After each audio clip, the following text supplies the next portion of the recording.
Hello, ladies and gentlemen. Welcome to Rideau Carleton Raceway this evening. It's a beautiful September 3rd evening for 10 live races from the nation's capital. We're about 19 minutes away from post time for race 1 on race night number 44 of the 2025 meet.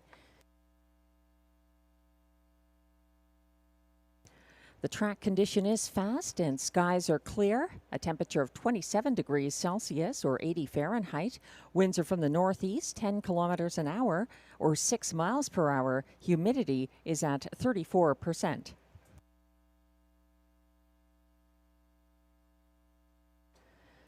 We do have a few changes coming up, none of them affecting upcoming race 1.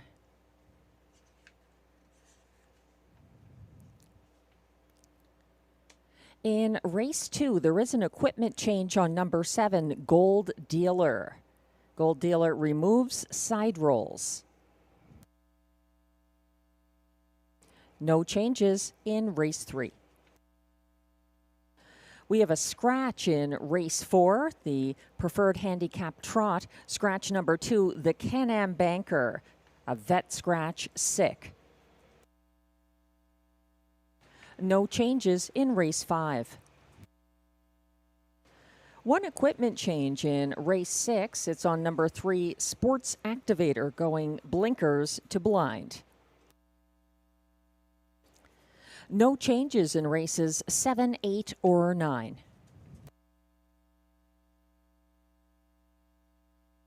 And there's one equipment change in race 10. That's on number 2, Putty Cat, adding a Murphy blind right.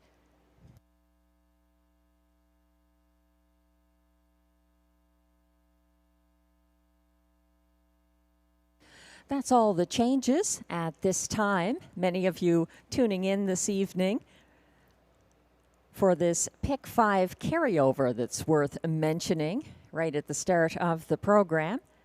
It's coming up starting in race 6, a $4,185.40 Pick 5 carryover coming up tonight at Rideau Carleton. In the meantime, we're taking a look at race 1.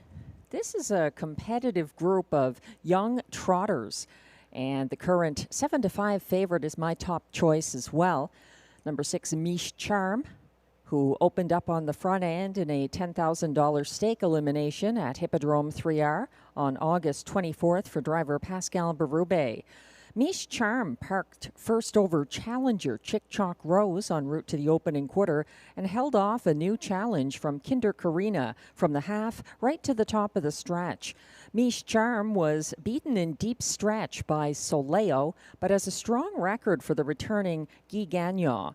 Mish Charm has 4 wins from 11 starts together with Guy Gagnon, including a 159-2 lifetime mark taken at Hippodrome 3R on July 11th.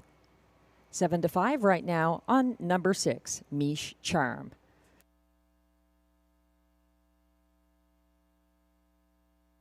A couple of those names should sound familiar. Horses who took on Mish Charm in recent starts. One of them has post 7 here, beaten 4-5 favorite number 7, Chick Chalk Rose. She pocketed up behind a 25-1 pace setter, Charlie Barr, here last Wednesday and got caught inside of the parked out, wasting no time from the first turn right to the backstretch. She was loose late into traffic at the top of the stretch and closed up the inside path for show. Chick Chalk Rose was a front-end winner from Rideau Post 8 on August 6th at a lower classification for Marie-Claude Auger. She's 2-1 now, despite Post 7, Chick Chalk Rose. Another horse taking some early money is the 1, currently at odds of 3-1, Soleo. In line to driver Simone Delisle, Soleo got away near last in a $10,000 stake elimination at Hippodrome 3R August 24th, ahead of only a breaker. Soleo came second over from 5th at the half and had a 3-wide move on the final turn, overtaking leader Mish Charm in a stretch duel. Soleo closed in the field's fastest last quarter of 29 seconds flat and gets some post and class relief here. Soleo took a 158-3 lifetime mark on August 13th at Rideau Carleton in line to Guy Gagnon. And who's he driving here? Number 6, Miche Charm. We're looking at the track handicapper selections now. Glenn Pearson is going with the current 6-5 favorite, number 7, Chick Chalk Rose for Marie-Claude Auger. I have that one third in my ticket. It's still a tough post to overcome, despite this filly's ability to win from outside posts. It's not as easy as it may have looked last time. I'm going to the 6, Miche Charm, on top of my ticket. Glenn has the 1, Soleo, in the place spot ahead of the 2, Cleveland Zed Flash, and he completes his superfecta with number 6, Miche Charm. Miche Charm on top of my ticket with the 2, Cleveland Zed Flash, in the place spot ahead of number 7, Chick Chalk Rose, and the 1, Soleo. This is a competitive field of 7 with no changes, and I think you can look at that top 4 and easily box the superfecta ticket here. Any of them can win. It depends on the trip. I happen to think that Miche Charm being teamed up with Guy Gagnon could be the advantage that seals the deal for the 6 here, currently at odds of 2-1 in upcoming race 1. Windows are open. There's exactor, triactor, superfecta, and early daily double wagering.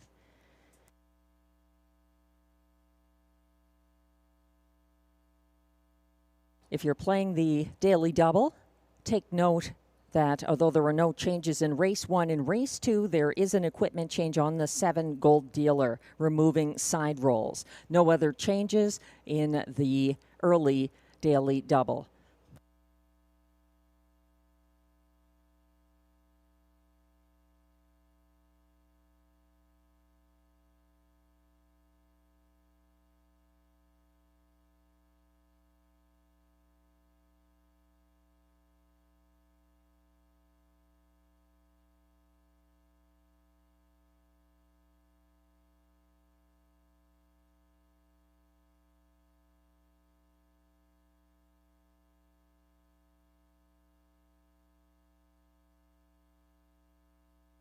We're about 11 minutes away from post time for race 1. Welcome if you're just joining us on track at the Simulcast Lounge or online. Congratulations to 2025 Kovville Cup winner Antonio Vecchio. He was the winner of the driving tournament here on Sunday.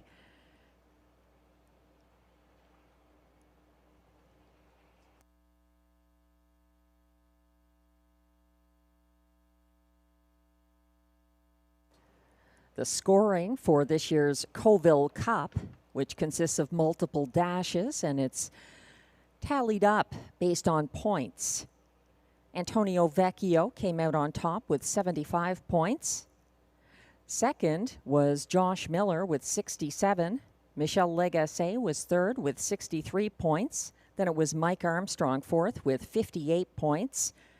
Amateur announcing champion Sebastien Turenne finished in 5th with 50 points. Then it was Steve Germain in 6th with 45, Claude LaRose with 25, and John McMillan with 17 points. Thanks to everyone who took part in this competition, recognizing rising talent in the Rideau Carleton driving colony.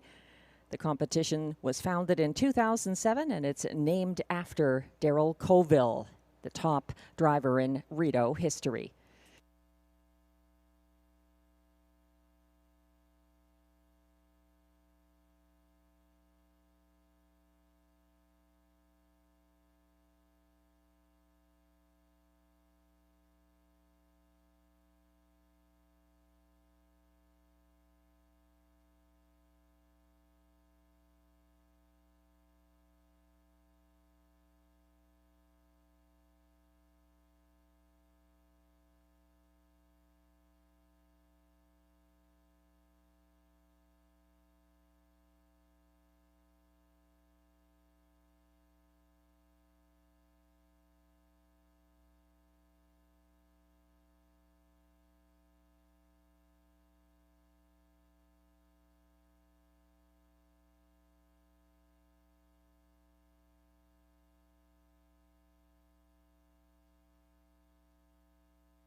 We're about 5 minutes away from post time for race 1 of 10 this evening at Rideau Carleton. Thanks to everyone tuning in from across North America to take in the live racing tonight. All eyes on the Pick 5 carryover coming up in race 6, over $4,100 in the pool already. It was not hit on Sunday, so the chances are good it will be tonight, although we've had some that are notoriously tough to figure out, where the money has rolled over a couple of times. So we'll find out if tonight is one of those nights. If you enjoy carryovers, Tammy Forgey's free-to-play on-track-only handicapping contest is here at Rideau Carleton in the grandstand simulcast area Saturday nights. You must be on track to enter, and you must be on track to collect your winnings. If you are the successful handicapper in Tammy's contest, the jackpot is now up to $600, and it's sometimes been over $2,000 in recent memory. It keeps going up every week it isn't hit. So if you're in the Ottawa area, or even just making weekend plans, you might want to be here to take in some great simulcast wagering opportunities and enter the contest. On track only at Rideau Carleton, Saturday nights.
We're about a minute away from seeing the post parade come on track for upcoming race 1 here at Rideau Carleton Raceway.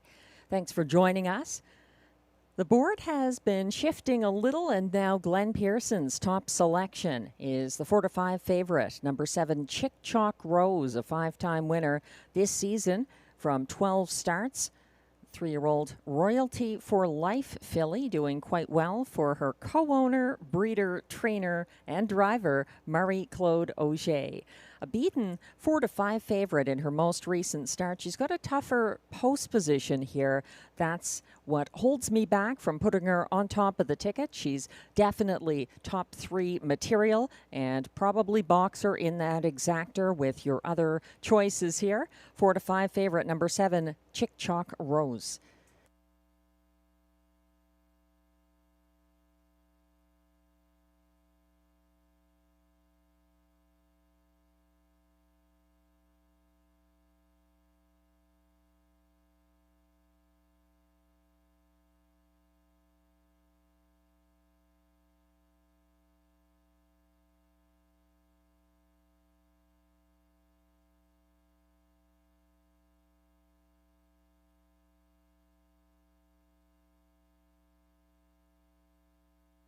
If you're on track tonight enjoying the great views from the picnic tables, don't forget the snack bar is open during the live races. And if you're looking for something a little more substantial, Mr. Lucky's is now open upstairs in the grandstand on race nights.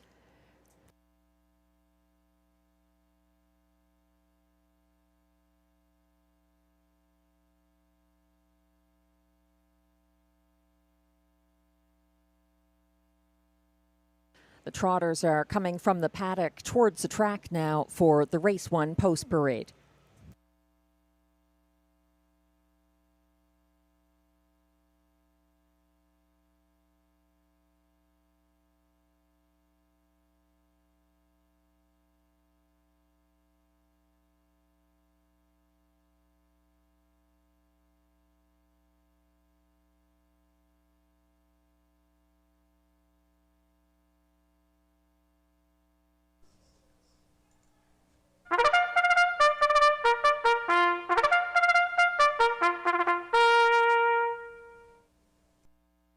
The Race 1 trotters are non-winners of $30,000 lifetime. Allowances for fillies and mares also eligible. Non-winners of $3,000 in their last 5 starts. The purse, $7,000.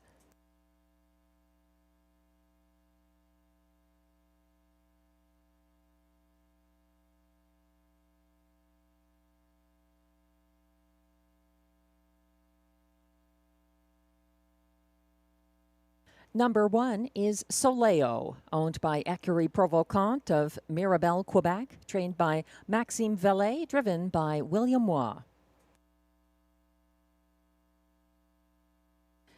2 is the Chestnut Cleveland Z Flash, owned by trainer Christine Beaulieu of Mirabel with Melissa Beaulieu of Cleveland, Quebec. Robert Shepard drives.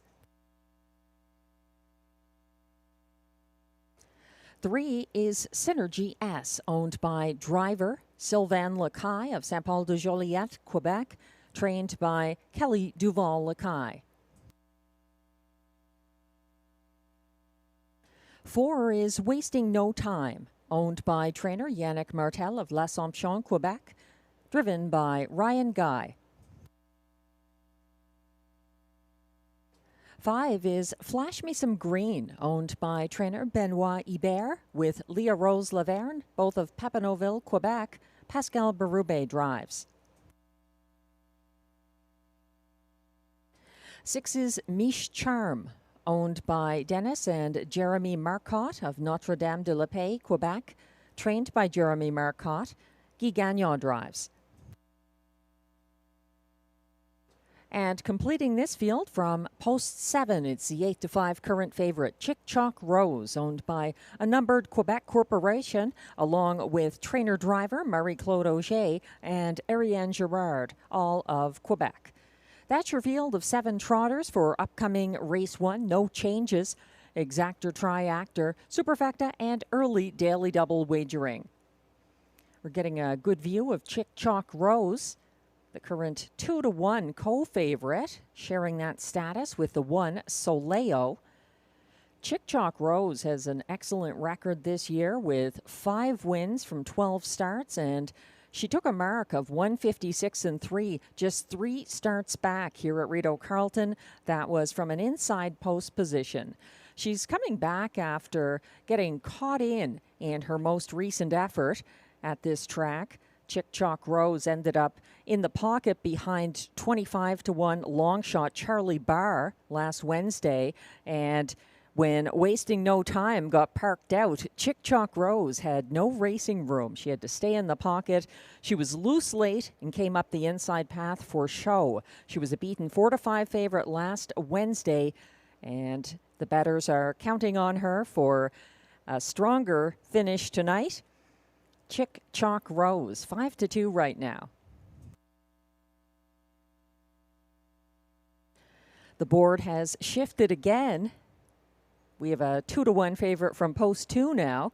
Cleveland Z Flash, who figures in the tickets for Glenn Pearson and myself. Glenn likes this trotter third in the ticket. I'm using him for place and almost put him on top. Cleveland Zed Flash and Robert Shepard got away single file fourth behind 1-5 leader Mass Speed August 24th at Hippodrome 3R. Cleveland Zed Flash tipped first over at the half and pressed the pace along the backstretch. He began losing ground at 3/4. He overtook a breaker in the stretch for show. He's getting some class relief from a $10,000 stake elimination at Hippodrome 3R. This also applies to several others in this field. And Cleveland Zed Flash is Robert Shepard's apparent choice over Wasting No Time. 2-1 favorite right now from post 2, Cleveland Zed Flash. The 4 horses in Glenn and My Tickets, now displayed on screen, have actually all been at Hippodrome 3R, taking part in stake races recently, so this represents some class relief for them, even though they're taking on older horses in this field. The 3 Synergy S is a 5-year-old gelding, and the 4 Wasting No Time is a 6-year-old gelding.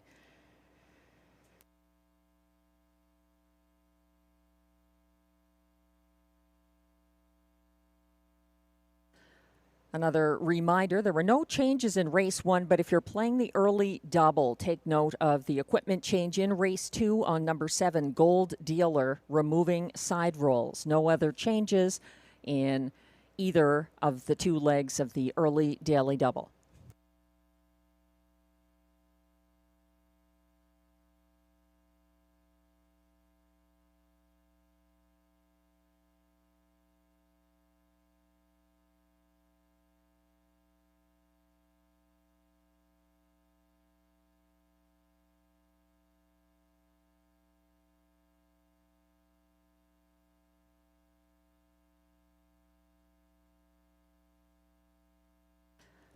The starter has called the field for race 1. This is your last opportunity to wager on the early daily double tonight at Rideau Carleton. Good luck in your wagers tonight. The field is lining up for race 1. Number 1 is Soleo for William Waugh. 2, Cleveland Zed Flash for Robert Shepard, the current 2-1 co-favorite. 3 is Synergy S for Sylvain Lacaille. 4, Wasting No Time, Ryan Guy. 5, Flash Me Some Green, Pascal Berube. 6, Miche Charm, Guy Gagnon. And on the outside from post 7, it's 2-1 co-favorite Chick Chalk Rose for Marie-Claude Auger. They're all lined up and headed on to the Rideau Carleton backstretch.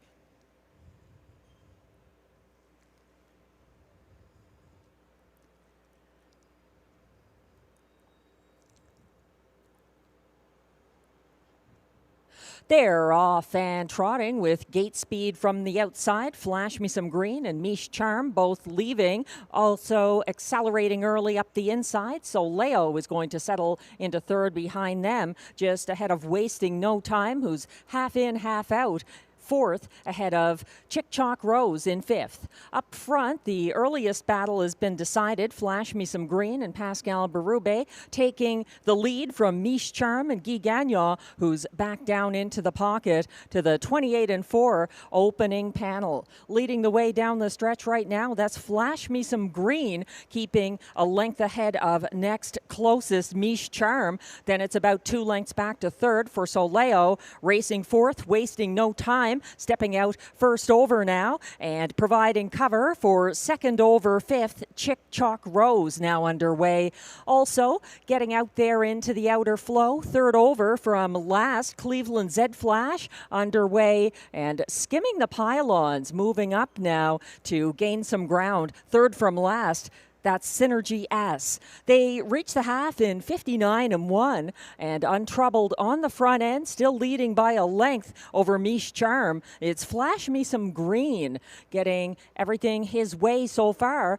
It's 2 open lengths back to Soleo in third, and on his outside, battling on now, first over in fourth, Wasting No Time. They reach 3/4 in 1:27-4. It might be hard to rein in the leader, Flash Flash Me Some Green continuing on the front end. Here comes a move, though, from Mish Charm out of the pocket for Guy Gagnon, and dropping back in to take a shot up the inside. Continuing on, first over on the outside, Chick Chalk Rose gaining ground, but it's going to be Flash Me Some Green pulling the upset for Pascal Berube over Chick Chalk Rose. Then it's back to Mish Charm and Soleo, 157 and 3.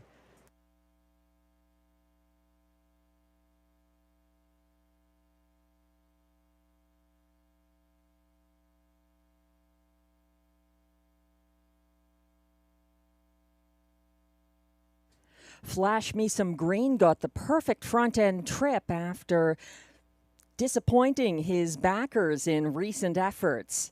Pascal Berube getting the 3-year-old gelded son of Green Manalishi basically gate to wire in 157 and 3 for a new lifetime mark. He was able to hold off the closing Chick Chalk Rose. Good enough for place, and then a battle for show between Soleo and Mish Charm in race 1.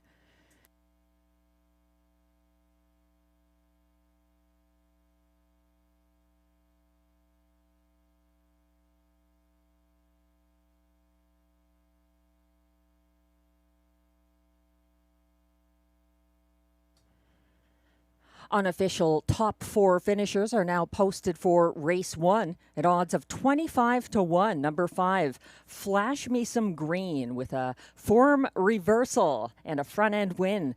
The upset for driver Pascal Berube. Closing for place, number 7, Chick Chalk Rose. And then it was number 6, Mish Charm, holding on for show ahead of 1, Soleo, 4th. 5, 7, 6, 1 in race 1. Please hold all tickets. Results remain unofficial.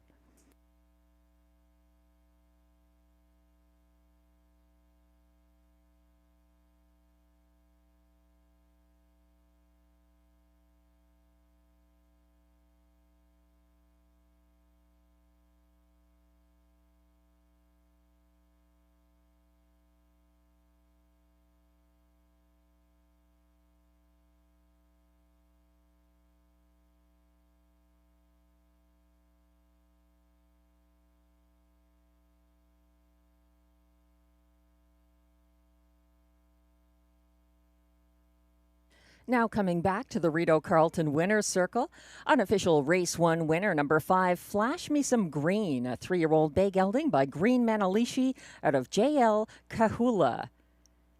Make that Kalua. Flash Me Some Green is owned by trainer Benoit Hebert and Leah Rose Laverne, both of Papineauville, Quebec. Bred by Joanne Morrison of Beaton, Ontario. And driven to victory by the drummer Pascal Berube. That's a new lifetime mark as well for Flash Me Some Green, who shaves 1/5 of a second off his record. 157 and 3, his new mark. Flash Me Some Green in race 1.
Race 1 is now official. Prices are posted for race 1. Number 5, Flash Me Some Green, returns $55.60 to win. The $2 exactor 5-7 combination pays $511.90. The $1 triactor 5-7-6 ticket returns $381.75.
The race 1 rundown is now displayed. Number 1, Soleo, was 4th.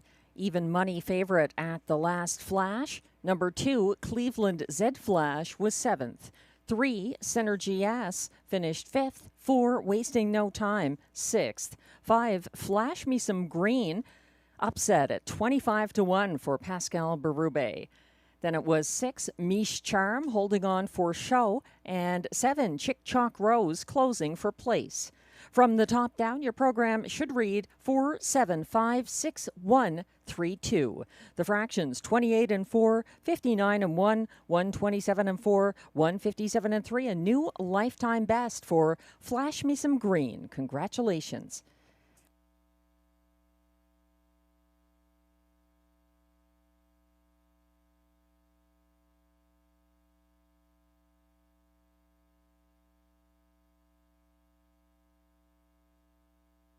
Race 2 is coming up next. The only change, an equipment change on number 7, Gold Dealer, removing side rolls. There's exactor, triactor, superfecta, and early pick 4 wagering available. I've worked out a 20-cent pick 4 ticket.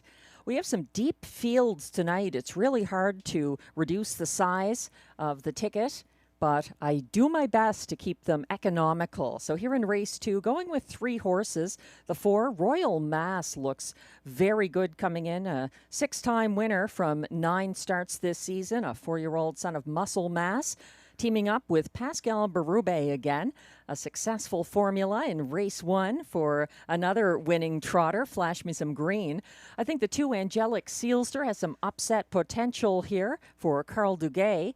And also the 5, Greenleaf, for Melanie Plourde, going 3 deep in the first leg of this 20-cent pick 4 ticket. In race 3, using 2 horses, the 2 fillies on the inside, coming in from tougher competition, the 1, Mirabelle en Fête, and the 2, Kiki D Hanover.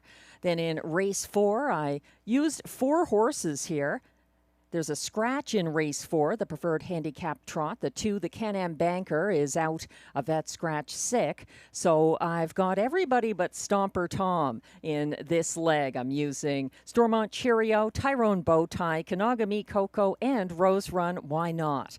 And then in race 5, the concluding leg, this one also a tough group of trotters. And I think the 6, Wish You'd Tell Me, could pull the upset here for Gerard Vaillancourt and driver William Waugh. But I'm not counting out the inside 2. Lorenzo for Robert Shepard and Christine Beaulieu, a winner here just 3 starts back, August 13th at a lower level. And the 1, J.M. Stella, has had a very good season, 4 wins and a new lifetime mark taken at Rideau Carleton for Sylvain Lacaille and Kelly Duval-Lacaille. That 20-cent pick 4, as presented, will cost you $14.40. Good luck with all your wagers.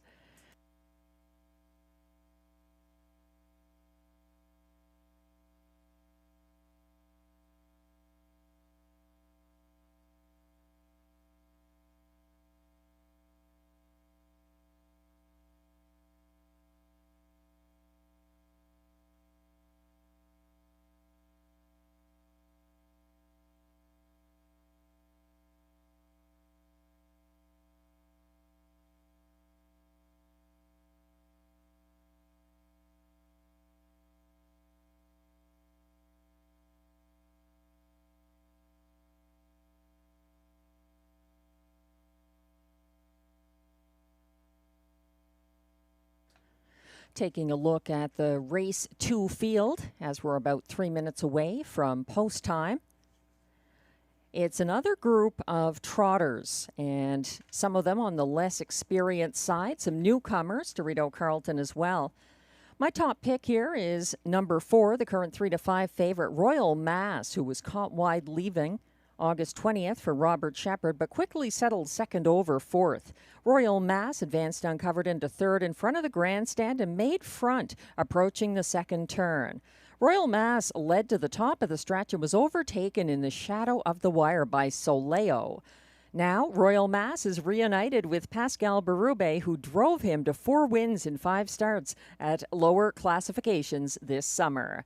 He is also the top choice for Glenn Pearson. Track handicappers are now displayed on screen for race 2. We've got our picks up, and we both like this 4-year-old Muscle Mass gelding, 6 for 9 this season on top of the ticket. Then Glenn is using my 3rd choice horse in the place spot as number 5, Greenleaf, making a first start since August 6th when Greenleaf got away 5th along the pylons. That was in the most recent start for the driver of tonight, Melanie Plourde. Greenleaf came first over from 6th, approaching the second turn and got parked on the backstretch. He flushed out 3-5 favorite Flash Me Some Green before 3/4 and then faded in the stretch. So 5-1 on Greenleaf, counting on a better result tonight. My second choice here is Glenn's 3rd choice, number 2, Angelic Sealster for Carl Duguay. This filly was gapping at the start August 20th from the Rideau rail and came 3rd over from last at 3/4. Angelic Sealster was 3 wide on the final turn and closed widest and second fastest to finish 4th. She came home in 30 seconds flat. So I like her chances. She was quite good, nearly getting a maiden victory here on August 13th, also with her trainer Carl Duguay in the bike. For the superfecta, Glenn is adding number 6, Barbie Station. Robert Shepard driving the 3-year-old Walner filly, making her Rideau debut, coming in from the Red Mile and adding Lasix. And I'm using the 7 to complete my superfecta, Gold Dealer, the 3-year-old Wheeling and Dealing filly, already a 2-time winner this season from 18 starts. And Gold Dealer picking up catch driver Guy Gagnon here and an equipment change, removing the side rolls. Exact or Triact or Superfecta and Pick 4 wagering available on upcoming Race 2.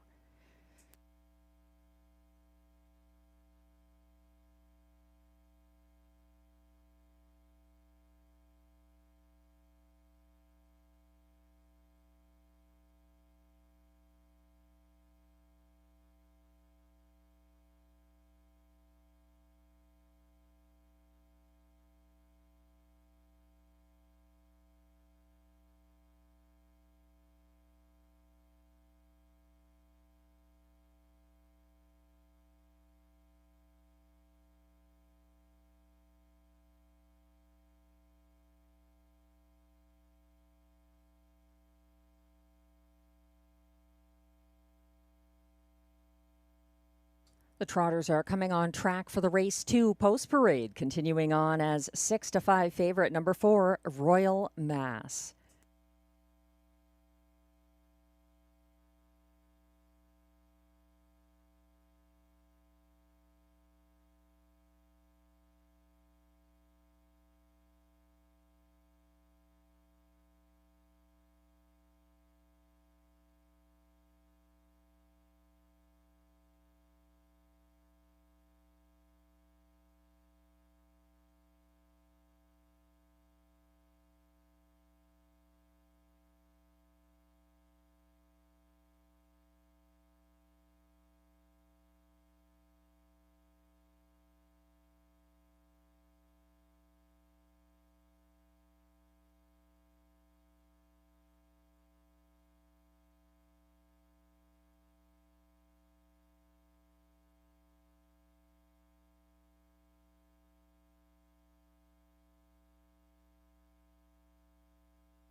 Race 2 is for non-winners of $15,000 or 2 races lifetime.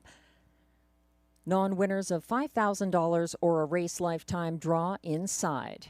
They race on the trot for a purse of $6,600.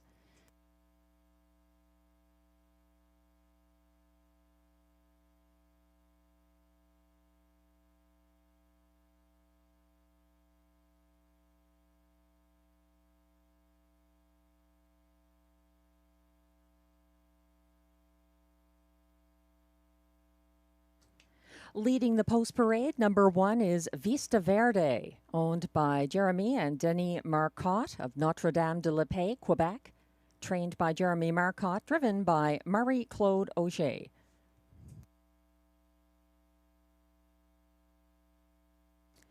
Two is Angelique Seelster, owned by Investissement KFB, Sorel Tracy, Quebec, along with trainer-driver Carl Duguay of Trois-Rivières. 3 is Massothérapeute, owned by Écurie Largo Incorporated of Notre Dame de Lourdes, Quebec, trained by Pierre-Marc Longpré. Stéphane Pouliot drives. 4 is current 6-5 favorite Royal Mass, owned by Marc Cameron with Claude Thibault and trainer Vincent Riom, all of Quebec. Pascal Berube is in the bike. 5 is Greenleaf, owned by Écurie Largo Incorporated of Notre Dame de Lourdes, Quebec, trained by Pierre-Marc Longpré. Melanie Plourde drives.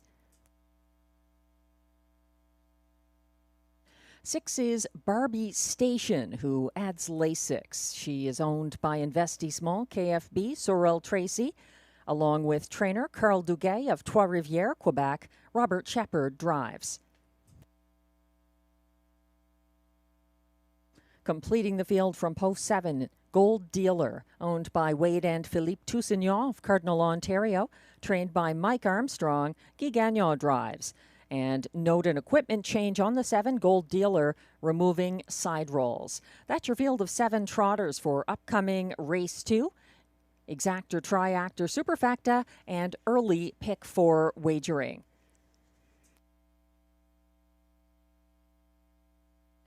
For those playing the pick 4, the only changes in this sequence are that equipment change on the 7, Gold Dealer in race 2, and a scratch of the 2, the Can-Am Banker in race 4. No other changes affecting the early pick 4 races.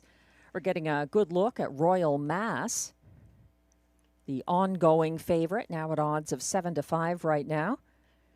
That driver change is significant. Robert Shepard was driving Royal Mass August 20th in his most recent start, and he led to the top of the stretch. He got stung late by Soleo, who's not in this field. Soleo was 4th in race 1 tonight.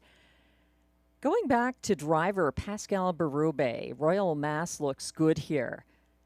Berube drove Royal Mass to 4 wins in 5 starts at a lower classification this summer. They're teaming up again here and looking good from post 4. What about the 7? Guy Gagnon driving Gold Dealer, who has that equipment change, removing side rolls. Gold Dealer in line to trainer Mike Armstrong battled Southwind Mac off the gate August 20th, then dropped into the pocket at the quarter. Gold Dealer was covered up and shuffled back on the backstretch and left the pylons on the final turn, but lost ground down the stretch. She did finish 3rd with a ground-saving trip in her only previous start for Guy Gagnon. That's a 7 Gold Dealer. 4th in my Superfecta ticket, not a part of Glenn's. He's using the 6 Barbie Station. An intriguing addition here at Rideau Carleton. She's adding Lasix, very well-bred filly by Wallner, out of a Father Patrick mare. The break in the most recent at the Red Mile on August 12th kind of dissuaded me from using her in the ticket, but she could be a good addition here. She's certainly got the pedigree. She's 4th in Glenn's ticket. It's almost post time.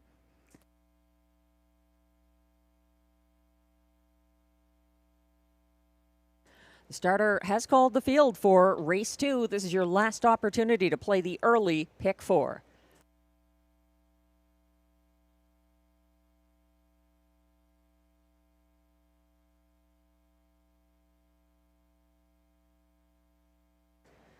Royal Mass first on the gate. The others all joining him now. 1 is Vista Verde for Marie-Claude Auger. 2, Angelique Seelster, Carl Duguay.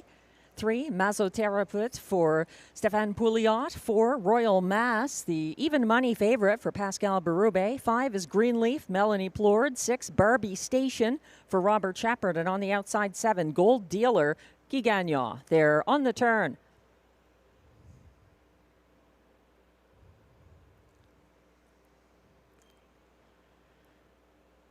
Starting gate is now on the backstretch. Vista Verde and Angelique Seelster gapping slightly as they approach the start.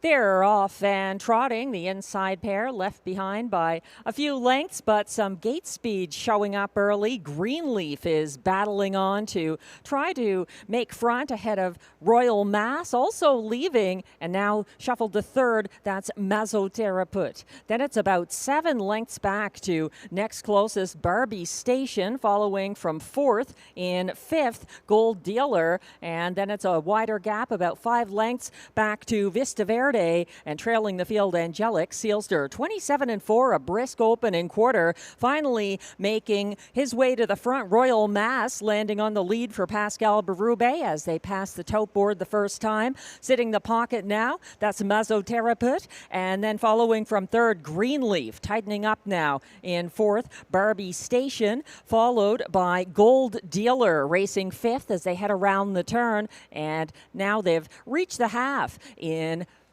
59 seconds flat, led by Royal Mass, still in charge, keeping ahead of Mazoterapeut. Here's the first over move, though, out of 3rd and launching first over for Melanie Plourde. Greenleaf is on the move and confronting the leader right up alongside and now trotting past to take control. Greenleaf has made front and now is opened up by 3 lengths ahead of next closest Royal Mass. 3 lengths behind that one, Mazoterapeut. First over into 4th. Here comes Gold Dealer, and following that cover from 5th, Barbie Station, 127-3 to 3/4, and this could be all but over for the rest because Greenleaf has a wide lead of about 6 lengths at the top of the lane and continues to widen that advantage for driver Melanie Plourde. Greenleaf going to pull the upset here in race 2, battling for place. Vista Verde ahead of Barbie Station and Royal Mass, 158-4.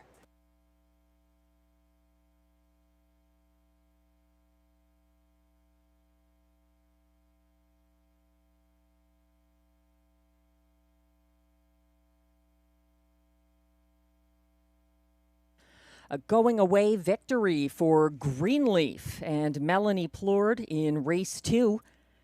The fourth win this season for Greenleaf, and a new lifetime mark as well, 158-4, leaving no question about who won race 2. Greenleaf. It was a battle for place that was won by Vista Verde, then Barbie Station, and the favorite appeared to hold on for fourth there, Royal Mass.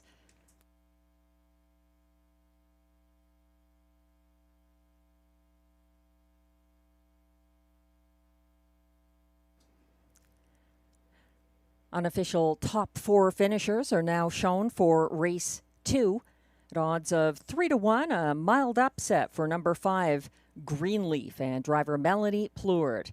Finishing second, it was the second-time starter, number 1, Vista Verde, the 2-year-old colt, closing for place at odds of 25-1. Then for show, it was a 6, Barbie Station, at odds of 12-1. And the favorite, the 2-5 favorite, number 4, Royal Mass, held on for fourth, 5-1-6-4 in race 2. Please hold all tickets.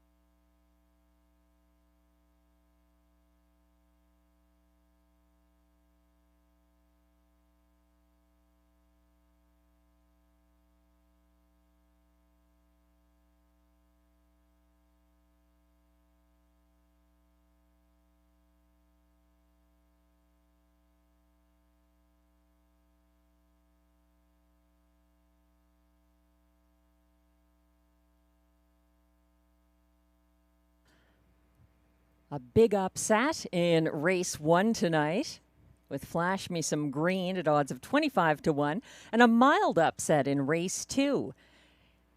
Now in the winner's circle, unofficial race 2 winner number 5, Greenleaf, at odds of 3-1. Greenleaf, a 3-year-old bay filly by Green Manalishi out of Wawona, owned by Écurie Largo Incorporated of Notre-Dame-de-Lourdes, Quebec, bred by Écurie Gaétan Bonneau Incorporated of Laval, Quebec, trained by Pierre-Marc Longpré, driven to victory by Melanie Pleward. It's a new lifetime mark, 158-4 in win number 4 of the year for Greenleaf.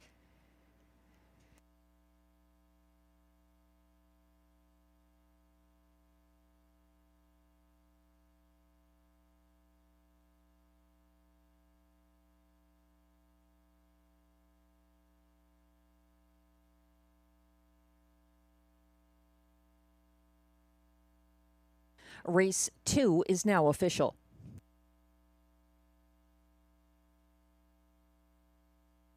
Prices are posted for race 2. Number 5, Greenleaf, returns $8.10 to win. The $2 5-1 exactor pays $123.80. Look at that $2 early daily double, the 5-5 combination, returning $399.10. The $1 triactor 516 pays $382.50, and it's $1,647.25 for that $1 superfecta 5164.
The race 2 rundown is now shown on screen. 1, Vista Verde, finished a good second for Marie-Claude Auger in his second career start.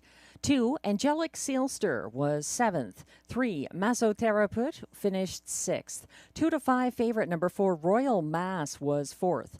5, Greenleaf, a going away winner in a new lifetime mark for Melanie Plourde. 6, Barbie Station was 3rd in her Rideau debut, and 7, Gold Dealer 5th.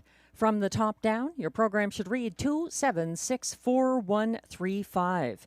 The fractions 27 and 4, 59 flat, 127 and 3, 158 and 4 for Greenleaf.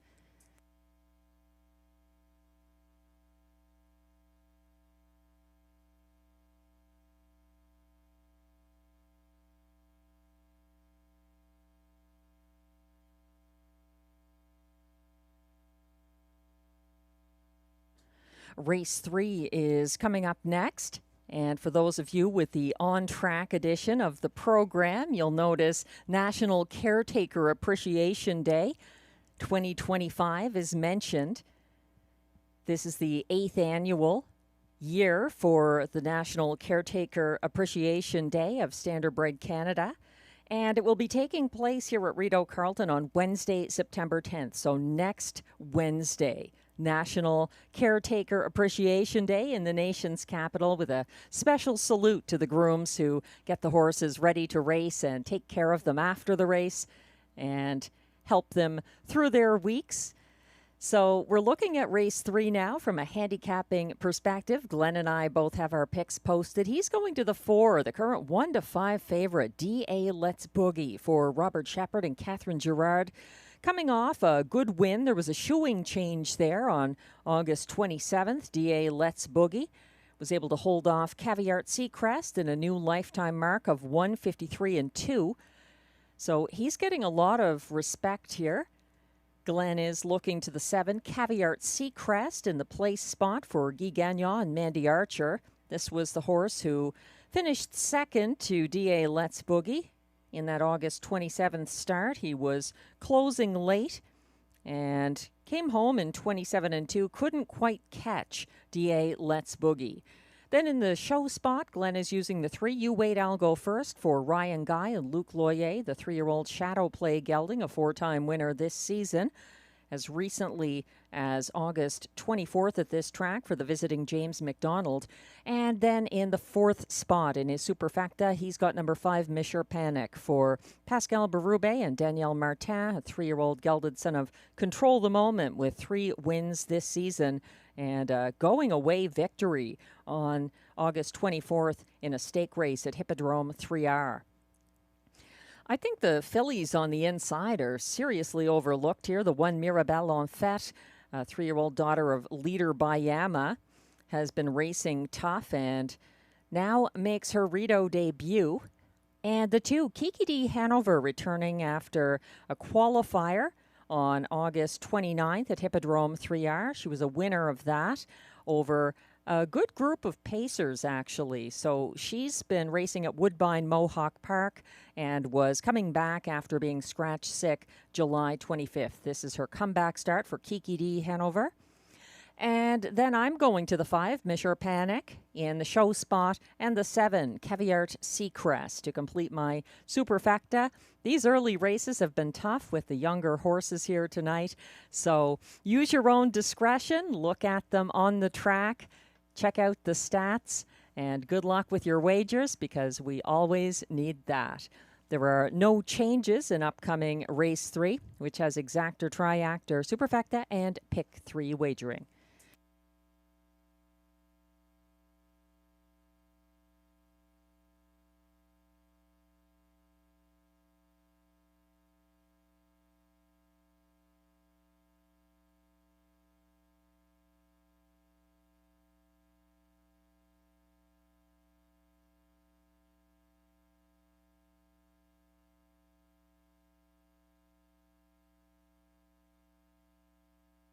The pacers are coming towards the track now from the backstretch. Post parade coming up next for race 3 at Rideau Carleton.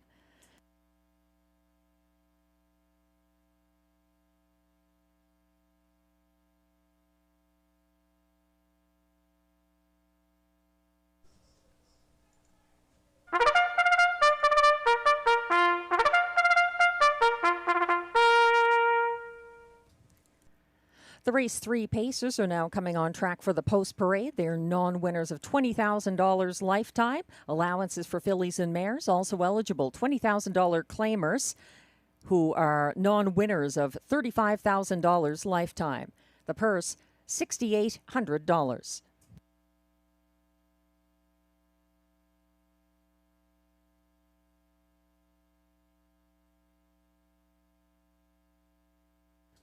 Number 1 is Mirabelle en Fête, owned by Guy Courbet of Mirabelle, Quebec, trained by Maxime Vellet. William Waugh drives. 2 is Kiki D. Hanover, owned by Jeremy Marcotte of Notre-Dame-de-la-Paix, Quebec, who also trains. Marie-Claude Auger drives.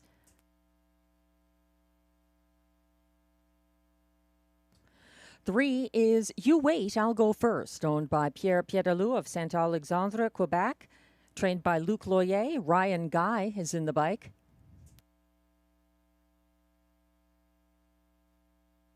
4 is the 1-5 current favorite, D.A. Let's Boogie, owned by Cozen Farms, La Prairie, Quebec, trained by Catherine Girard. Robert Shepard drives. 5 is Monsieur Panic, owned and trained by Danielle Martin, who shares ownership with Dominique Michel of Saint-Bernard-Nord, Quebec. Pascal Berube drives.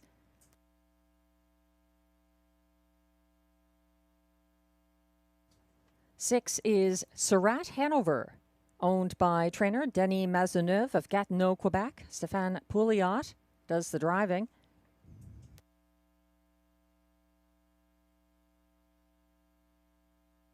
And completing this field from post 7, Caviart Seacrest, owned by Jamie Copley with Darren Tingley, both of Ontario, and Dwayne Tingley of Nova Scotia, trained by Mandy Archer. Guy Gagnon drives. That's the field of 7 for race 3. No changes. Exactor, Triactor, Superfecta, and Pick 3 wagering.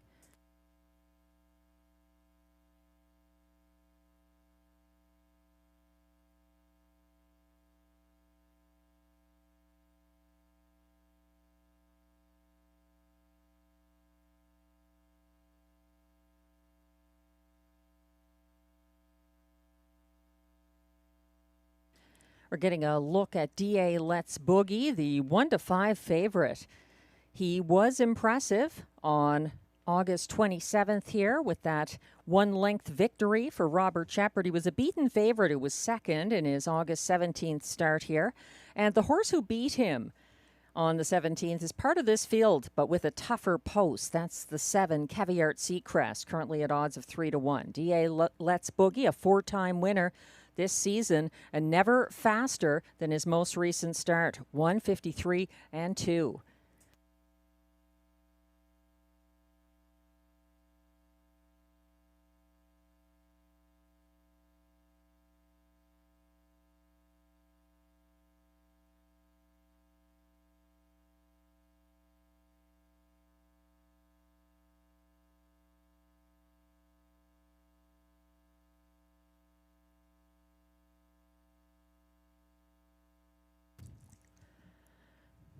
Although it's being bet like it's a one-horse race, I think it's a little more complicated than that. The favorites haven't fared well in the first 2 races, so there are upset possibilities here, including a beaten 1-5 favorite who has post 7, Caviart Seacrest, who draws tougher after the first defeat that he's had at Rideau Carleton. Caviart Seacrest trailed in a 5-horse field of older pacers last Wednesday. He got caught inside of the parked-out PL Rincenia along the backstretch and was loose late.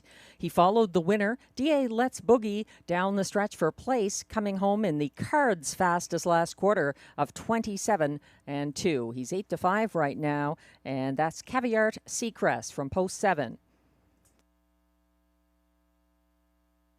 The 2, Kiki D. Hanover, is making her first start since being scratched sick at Mohawk on July 25th. She had a first-over victory for Guy Gagnon in her comeback qualifier, beating 4 other pacers Friday at Hippodrome 3R. Kiki D. Hanover broke her maiden at Rideau Carleton May 15th for Pascal Berube and has some class relief from her recent starts at Mohawk. She is post 2 here, and she's at odds of 7-2. Kiki D. Hanover. The one Mirabelle en Fête is getting significant post and class relief in her Rideau debut. She launched the 3-wide bid on the first turn at Hippodrome 3R on August 24th. She cleared the 1-9 favorite Silver Majesty on the backstretch and was overtaken again past a 27-2 opening quarter. Mirabelle en Fête finished best of the rest behind the going away winner in that $10,000 stake. And interestingly, sometimes the pedigree tells a story. Mirabelle en Fête's dam broke her maiden on September 7th, 2012 in her Rideau debut. And this filly is a 3-year-old half-sister to Aladdin.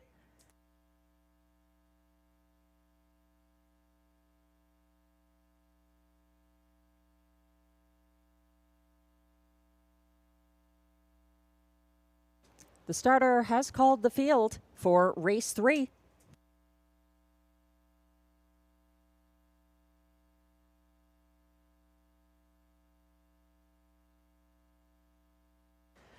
Pacers are gathering behind the gate. 1 is Mirabelle en Fête. William Waugh. 2, Kiki D. Hanover. Marie-Claude Auger. 3, You Wait, I'll Go First. Ryan Guy.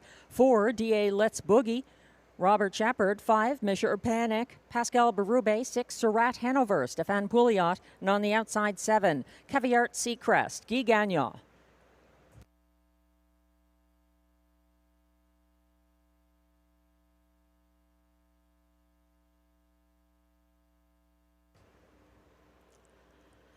Pacers are headed on to the Rideau Carleton backstretch for the start of race 3.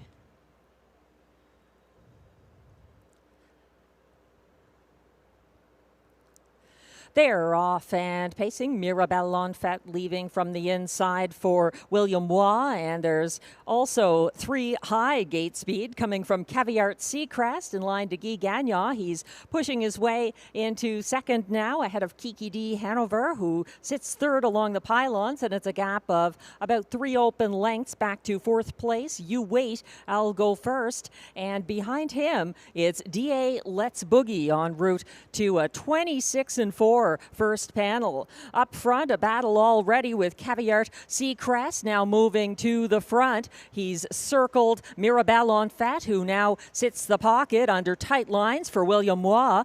Tightening up in third, Kiki D. Hanover. Then in fourth, You Wait, I'll Go First. From fifth, D.A. Let's Boogie making a first over move. Monsieur Panic sits behind him, remaining along the pylon, second last.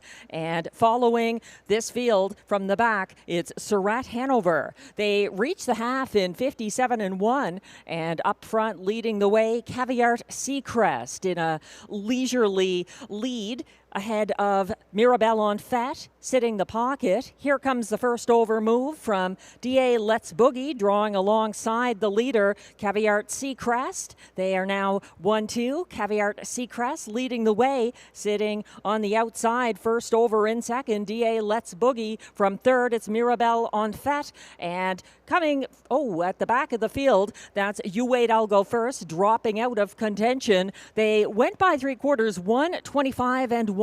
Up front, Caviart Seacrest trying to get his revenge on D.A. Let's Boogie. D.A. Let's Boogie charging late, and it's going to be a very close one to the wire here. Caviart Seacrest gets it by a neck. Finishing second was D.A. Let's Boogie, and then Kiki D. Hanover up for show, 153 flat.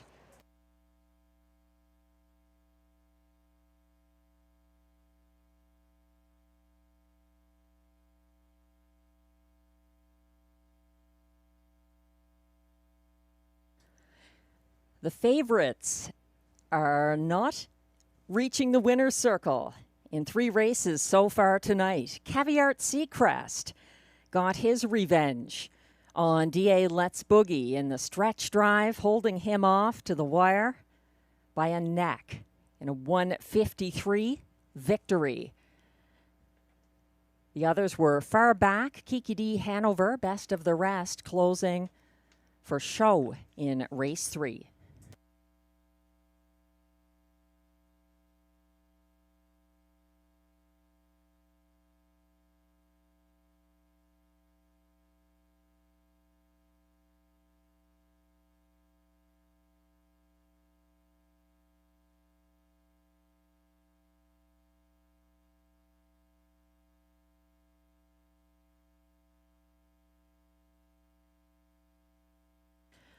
Unofficial results are now posted for race 3 at odds of 9-5. Number 7, Caviart Seacrest, delivers a first driving win of the card for Guy Gagnon. Over the 4, D.A. Let's Boogie, who was second as beaten 1-2 favorite. Further back, finishing third, number 2, Kiki D. Hanover in her comeback race. And the 5, Monsieur Panic, closing well to finish fourth. 7-4-2-5 in race 3. Please hold all tickets.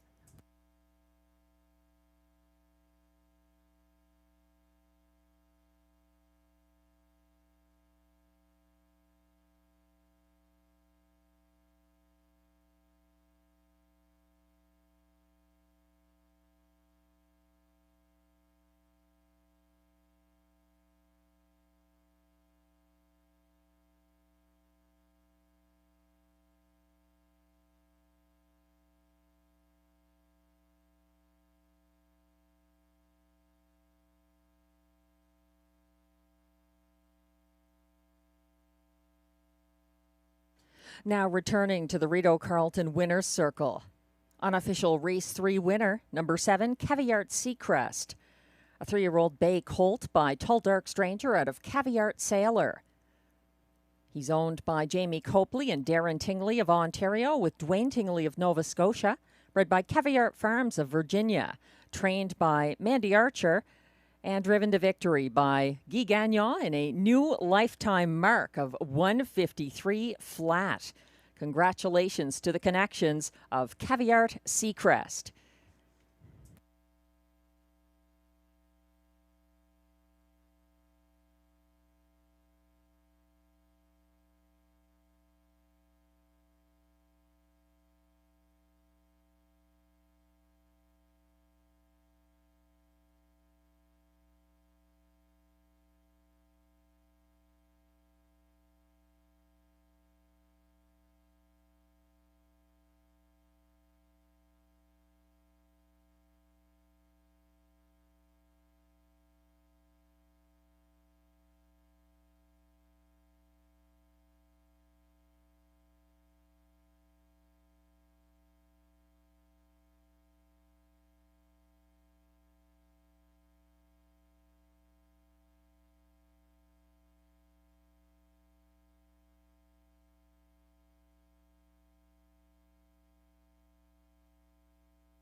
Race 3 is now official.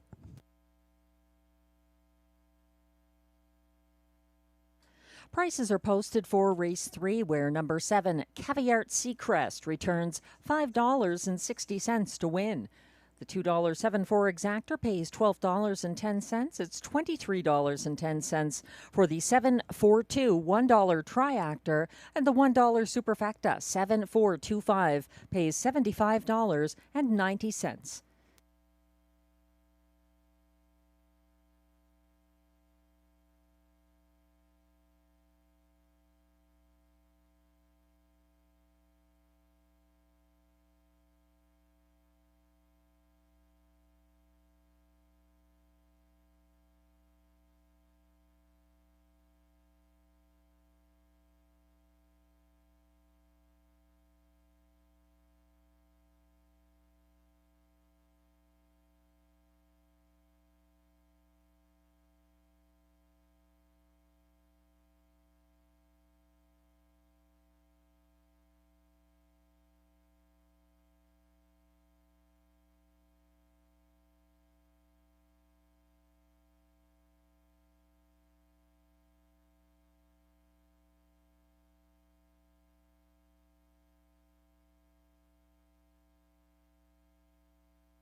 The race 3 rundown is now displayed. 1, Mirabelle en Fête finished 5th. 2, Kiki D Hanover was 3rd. 3, You Wait, I'll Go First had some trouble on the final turn and ended up 7th.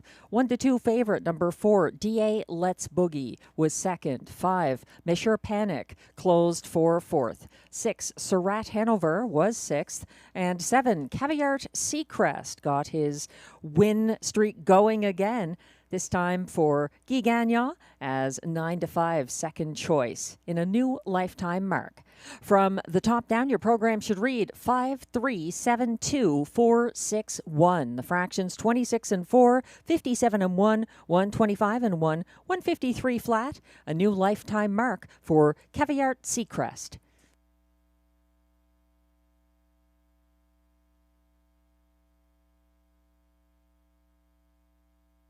Race 4 is coming up next. It's our Wednesday evening feature, the Preferred Handicap Trot, and it is scratched down to a field of 5. Number 2, the Can-Am Banker is a vet scratch 6. So you're looking at 5 top-class trotters here in a race with exactor, triactor, superfecta, and middle pick 4 wagering available. The current favorite, 2 to 5 odds on number 5, Kanogami Coco, who was second by a neck at this level on last Wednesday and got his first 2025 Preferred Handicap victory on August 20th here for Robert Shepard and Christine Beaulieu, a 3-time winner this season. Kanogami Coco, 1 to 2 right now on the tote board. It's been very competitive racing tonight. So far, the favorites are 0 for 3 so far. And don't forget, we have a sizable carryover coming up in the one and only Pick 5. That kicks off in race 6, $4,185.40 for the Pick 5 carryover, again starting in race 6. But we do have a Pick 4 starting here. There we go. Promoting that Pick 5 carryover. You have time to work on it if you're just finding out about it. This middle Pick 4 I started with 3 horses here in the preferred handicap trot. I'm going with the 4, Tyrone Bowtie, picking up driver Guy Gagnon for trainer Mike Armstrong. The 3, Stormont Cheerio, up in class after a nice win from off the pace here last Wednesday for trainer driver Ryan Guy. And the 5, Kanagami Coco, currently the 1-2 favorite. In race 5, going 3 deep there with the 6, Wish You'd Tell Me. And from the inside, JM Stella and Lorenzo. Then in race 6, got 4 horses on the go here. This is quite a challenging race. There's an equipment change on the 3, Sports Activator. I am using him, as well as the 4, Mr. John, adding Lasix as he comes in from Hippodrome 3R and the Quebec Circuit Régional. Also in that race, the 1, Smokestack, is the horse to beat for trainer-driver Guy Gagnon after a going-away win last Wednesday, but a bit of a class hike here.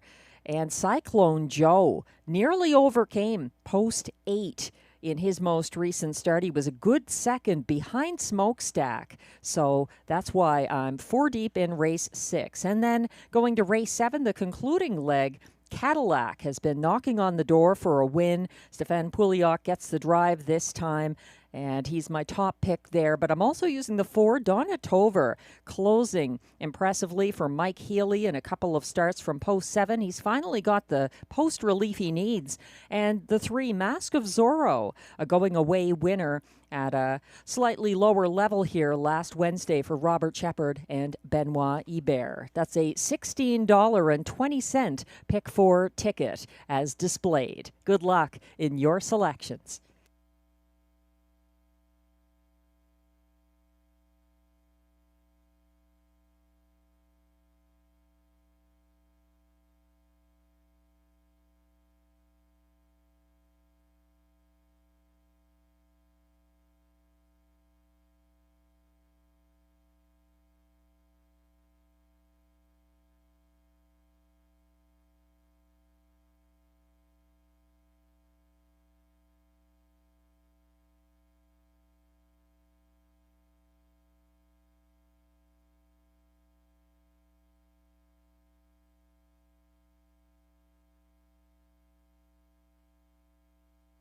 The preferred trotters are coming from the paddock now for the race 4 post parade. Exacta, Triactor, Superfecta, and pick 4 wagering.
Race 4 is the Wednesday night feature, the preferred handicap trot, racing for a purse of $10,000.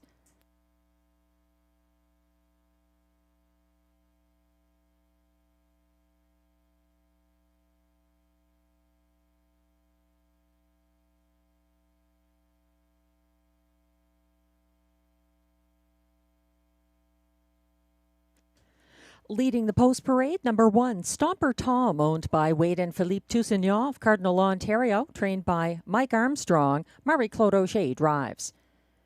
2, the Can-Am Banker is a vet scratch sick. 3 is Stormont Cheerio, owned by Stormont Meadows, Long Sault, Ontario, trained and driven by Ryan Guy. 4 is the 7-5 current favorite, Tyrone Bowtie, owned by Rachel Burns with Wade and Philippe Toussaint, all of Cardinal, Ontario, trained by Mike Armstrong, driven by Guy Gagnon.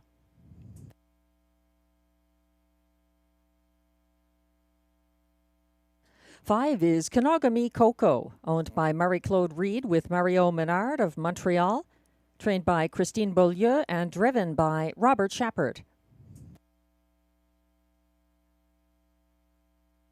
And completing this field from post 6, Rose Run Why Not, owned by Investissement KFB of Sorel Tracy, Quebec, along with trainer Carl Duguay of Trois-Rivières, Quebec. Pascal Berube drives. That's your field. Scratch down to 5 trotters for the preferred handicap trot coming up in race 4 with exactor, triactor, superfecta, and middle pick 4 wagering.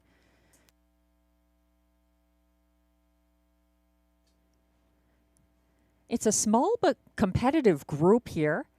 The most recent winner in the preferred handicap trot at Rideau Carleton is actually the 6 Rose Run Why Not at odds of 4-1. And favoritism has shifted. The early money was going towards Kenogami Coco, and now it's on my top choice here, number 4, Tyrone Bowtie at odds of 7-5 at the moment. He was a beaten 2-5 favorite in the last edition of this race. And now Tyrone Bowtie is making his debut for Guy Gagnon. He was his choice over the Can-Am Banker, who ended up scratched anyway. Tyrone Bowtie advanced first over on the first turn after Kenogami Coco made front in his most recent start and then cleared in front of the grandstand. He was overtaken in the stretch by Rose Run Why Not and Kenogami Coco. Tyrone Bowtie's most recent win was with a pocket ride behind Emmatown Bud on August 6th at this level. And Tyrone Bowtie has 6 wins in 17 starts at this level for Ryan Guy. Ryan Guy is now driving his own trainee, the 3 Stormont Cheerio. 3-1 on the tote board right now. Up in class after an impressive effort, a second last early start for him last Wednesday as Stomper Tom set the pace under pressure from first over Southwind Russian. Stormont Cheerio got rolling second over at the half and overtook tiring leaders. He had a 4-wide move on the final turn and hunted down the new leader Cadillac in the stretch. Stormont Cheerio drew away late. He's up in class but looked the part coming in from Woodbine Mohawk Park for that victory last Wednesday at Rideau Carleton. Now he's in the preferred handicap trot with post 3.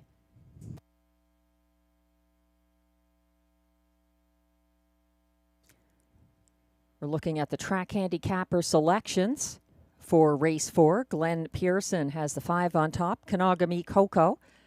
He and driver Robert Shepard upset at 9-2 in the August 20th preferred handicap. Kenogami Coco advanced first over from 4th that race after the 4-5 favorite Tyrone Bowtie made front.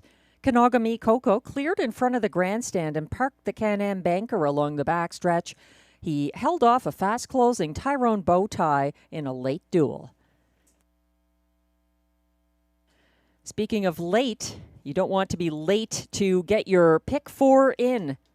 The middle pick 4 kicking off here in race 4, the preferred handicap trot, where the starter has just called the field.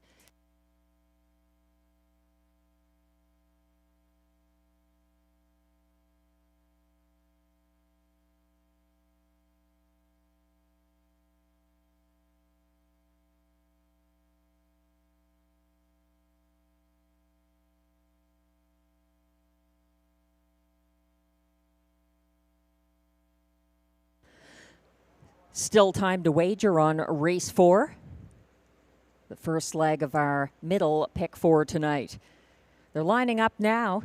This field scratched down to 5 preferred trotters. 1 is Stomper Tom for Marie-Claude Auger. 2, the Can-Am Banker is scratch sick. 3 is Stormont Cheerio for Ryan Guy. 4, Tyrone Bowtie for Guy Gagnon, the current 8-5 favorite. Number 5, Kenogami Coco for Robert Shepard is inside of the 6. Rose Run Why Not, the lone mare on the outside for Pascal Berube. They're off the turn and onto the Rideau backstretch, quickly headed towards the start for race 4.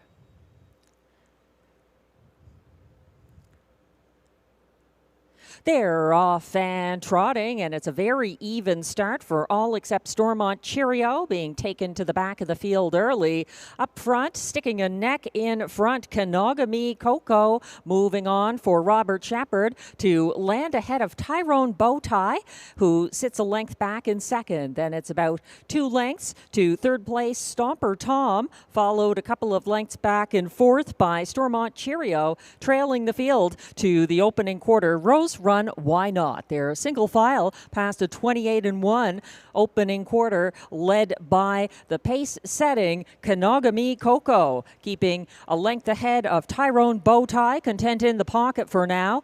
Tightening up some from third, Stomper Tom, and then in fourth, that's Stormont Cheerio, still sitting at the back of the field. Rose Run Why Not as they move around the second turn in a single file procession to the half, which was reached in 57-4 by the pace-setting Kenogami Coco. Nobody challenging yet, but Tyrone Bowtie eager from the pocket. It's still Stomper Tom gapping slightly in third, followed by Stormont Cheerio, and the trailer is still the mare Rose Run Why Not as this field approaches 3/4, trying to get away on the front end. Kenogami Coco reaches the 3/4 pole first, 126 flat, and here comes a move from Tyrone Bowtie now. First over from the pocket for Guy Gagnon, still gapping third. That's Stomper Tom looking for some room up the inside down the stretch.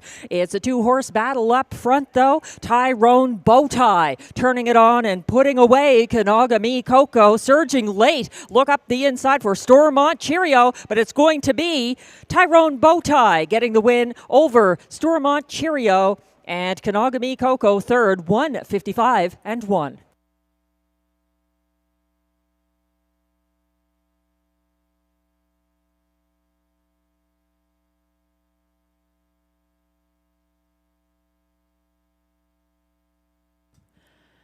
Even a small field can make for an exciting duel.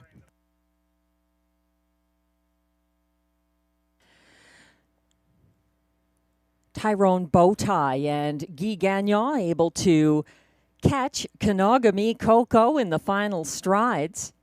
And the place finisher moving up the inside path late was the 3 Stormont Cheerio for Ryan Guy. However, the AGCO judges have just informed me that there is an inquiry against the 3 Stormont Cheerio, looking into action near 3/4, possible violation of the braking rule.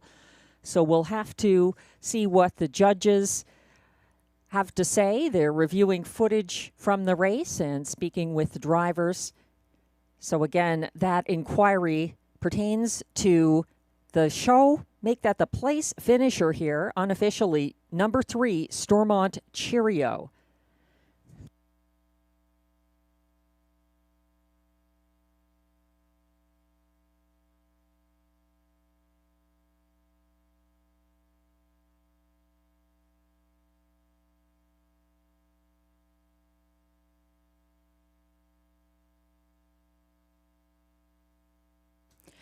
The unofficial top 4 order of finish is now displayed. 4 to 5 favorite. Number 4, Tyrone Bowtie getting the victory, the second of the card for driver Guy Gagnon.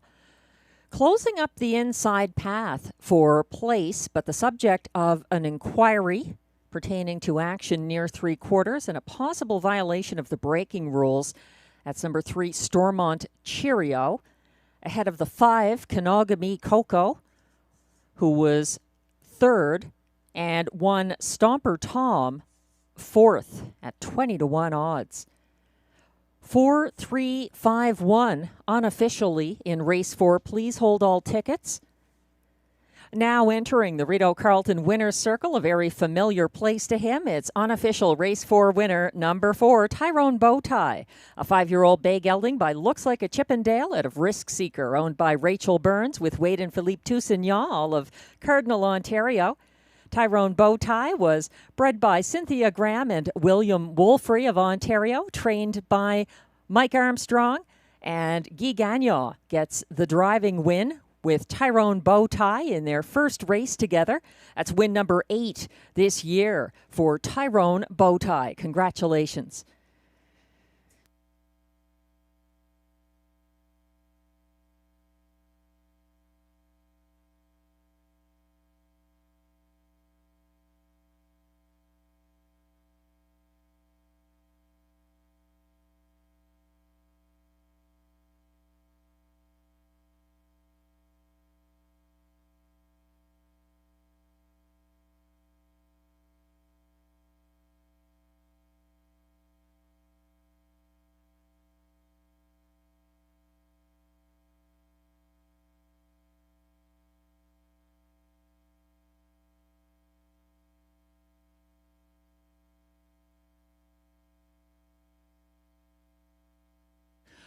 Race 4 results are still unofficial. The judges taking a look at footage near 3/4, a possible violation of the braking rules by the place finisher, number 3, Stormont Cheerio.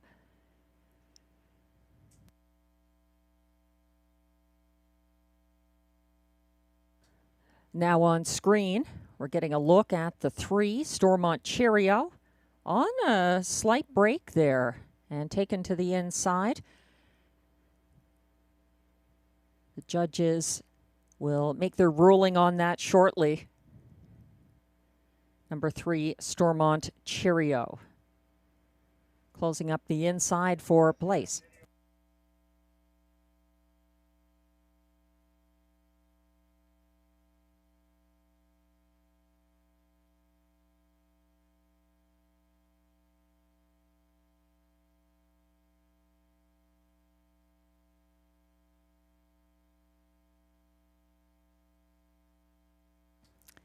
There has been a placing in race 4 based on the footage that was just shown. The judges have ruled that number 3, Stormont Cheerio, who was shown to be off stride near 3/4, did cause interference to number 6, Rose Run Why Not. So the 3, Stormont Cheerio, finished second and will be placed 5th for interference while off stride. We have a new top 4 for race 4.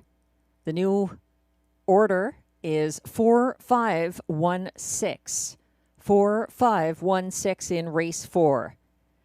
The 3 finished second and was placed 5th for interference while off stride.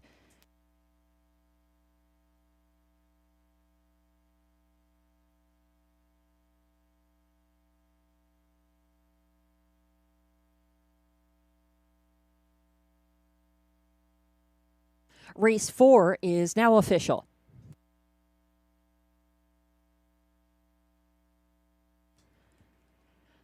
Prices are now posted for race 4. Number 4, Tyrone Bowtie, returns $3.70 to win.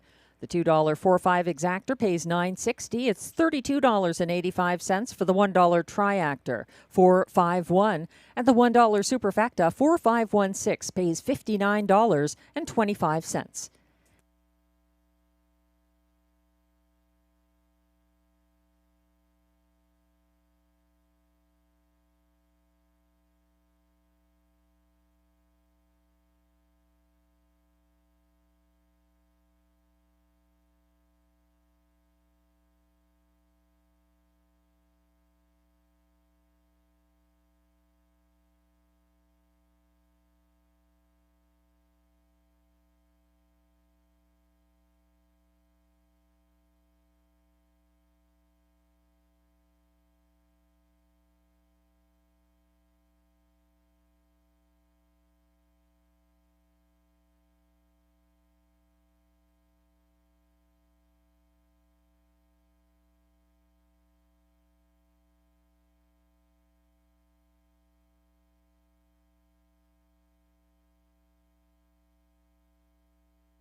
The race 4 rundown is now displayed. 1, Stomper Tom finished 4th and was placed 3rd.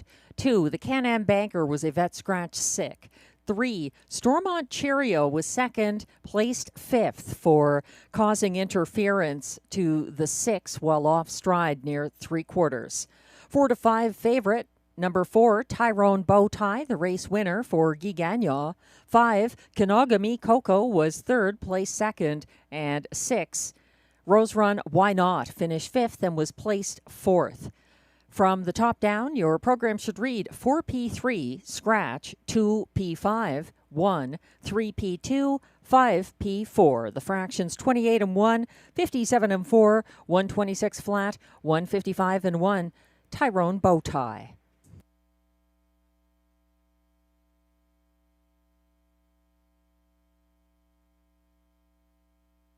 If you haven't already looked at race 6, race 5 is coming up, but it's definitely worth flipping ahead in your program.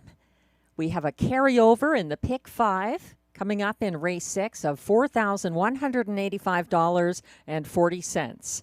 So many more reasons to play the Rideau Carleton pick 5, but take note of some of those earlier prices and earlier winners on the card. It may not be easy. That's why we have the carryover to begin with. So handicap early and get those wagers in early on your pick 5 tonight at Rideau Carleton. Meanwhile, race 5 is coming up next with exactor, triactor, superfecta, and pick 3 wagers.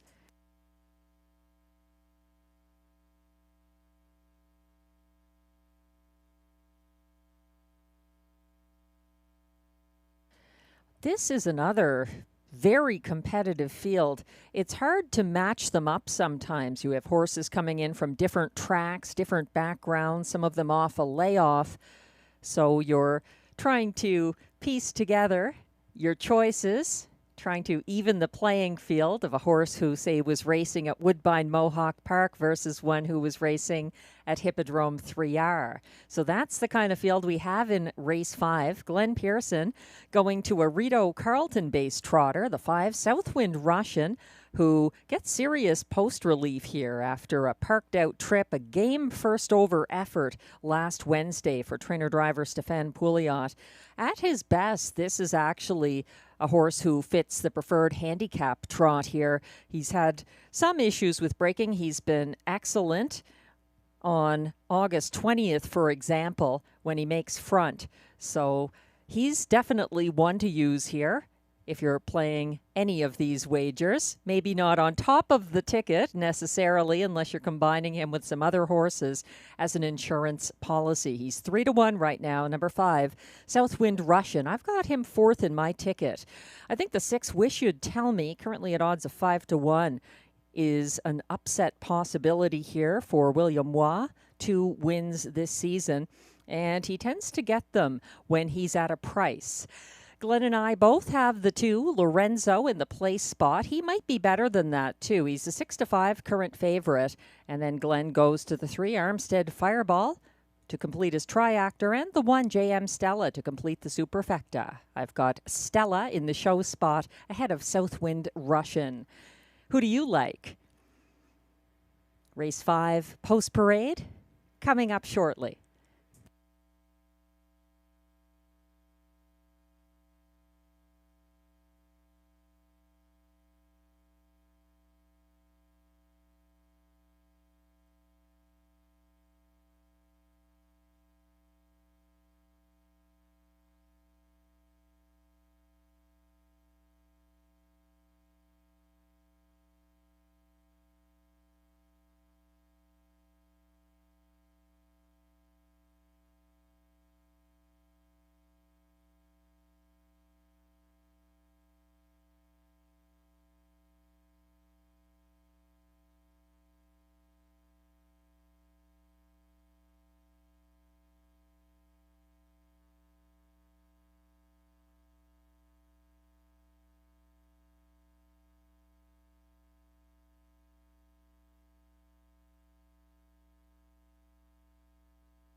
The race 5 trotters are approaching the track for the post parade. Current favorite from post 2 is Lorenzo for Robert Shepard and Christine Beaulieu.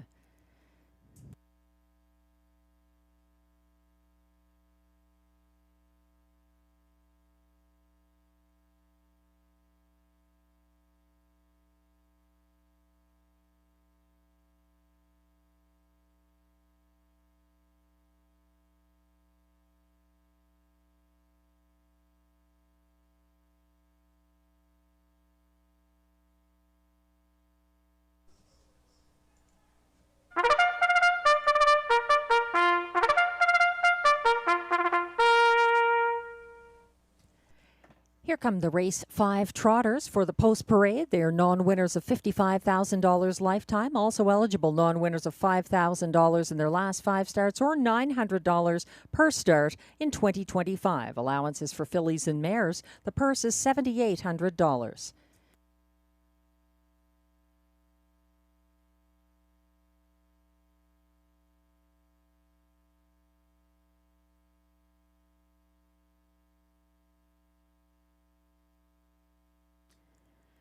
Leading the post parade, number 1, J.M. Stella, owned by Ferme Canico Farm Incorporé of Saint-Bernard-de-la-Colle, Quebec, trained by Kelly Duval Lacaille. Sylvain Lacaille drives.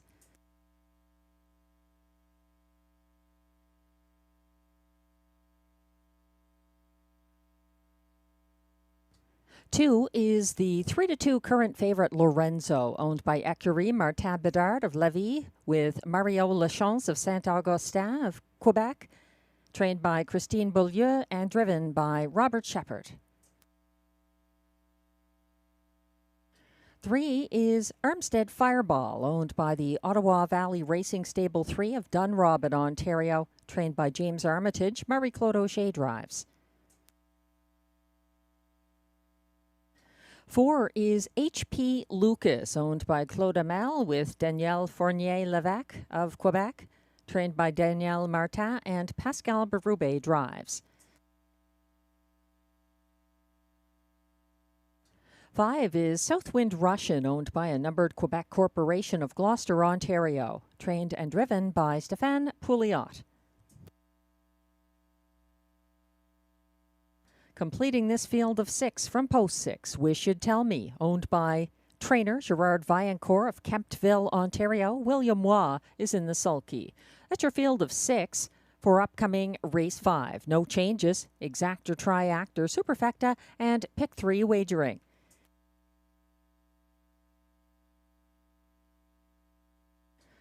We're just getting a good look at my top selection there. Number 6, Wish You'd Tell Me. But now we're back on the current 2-5 favorite, getting plenty of support from post position 2, Lorenzo. He won his August 13th Rideau debut from the same post at a lower classification for Robert Shepard. Lorenzo pocketed up behind the pace-setting 8-5 favorite Stomper Tom here Wednesday on a class hike. He was caught inside of the parked-out Southwind Russian from the quarter pole to 3/4. He got loose on the final turn and pursued Cadillac to the wire first over. He was collared by 3 wide winner Stormont Cheerio. That's the 2, Lorenzo.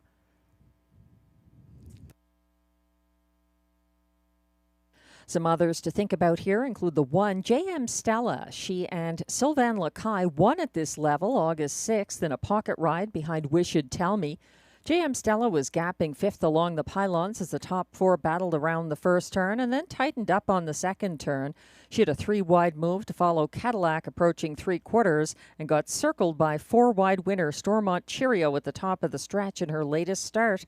Post relief for the 1, J.M. Stella. 3-1 support right now for the front-end loving number 5, Southwind Russian. He and Stéphane Pouliot were parked most of the mile at this level Wednesday on the class hike. He gets major post relief. He had the 8-hole that race. He tired, but it was a very game first over effort for the 5, Southwind Russian. And the 6 here is 7-1. Wish You'd Tell Me looks like William Waugh's choice over Armstead Fireball. He won from off the pace for William Waugh on June 25th at odds of 7-1. Wish You'd Tell Me got away third over from second last on the Wednesday class drop. He was caught in last on the backstretch, covered up by Donatover. He was finally free at 3/4 and had a 3-wide move on the final turn, gaining ground widest of all down the stretch and coming home in the field's co-fastest 29-3 last quarter. He's up in class at 5-1 odds from post 6. Wish You'd Tell Me.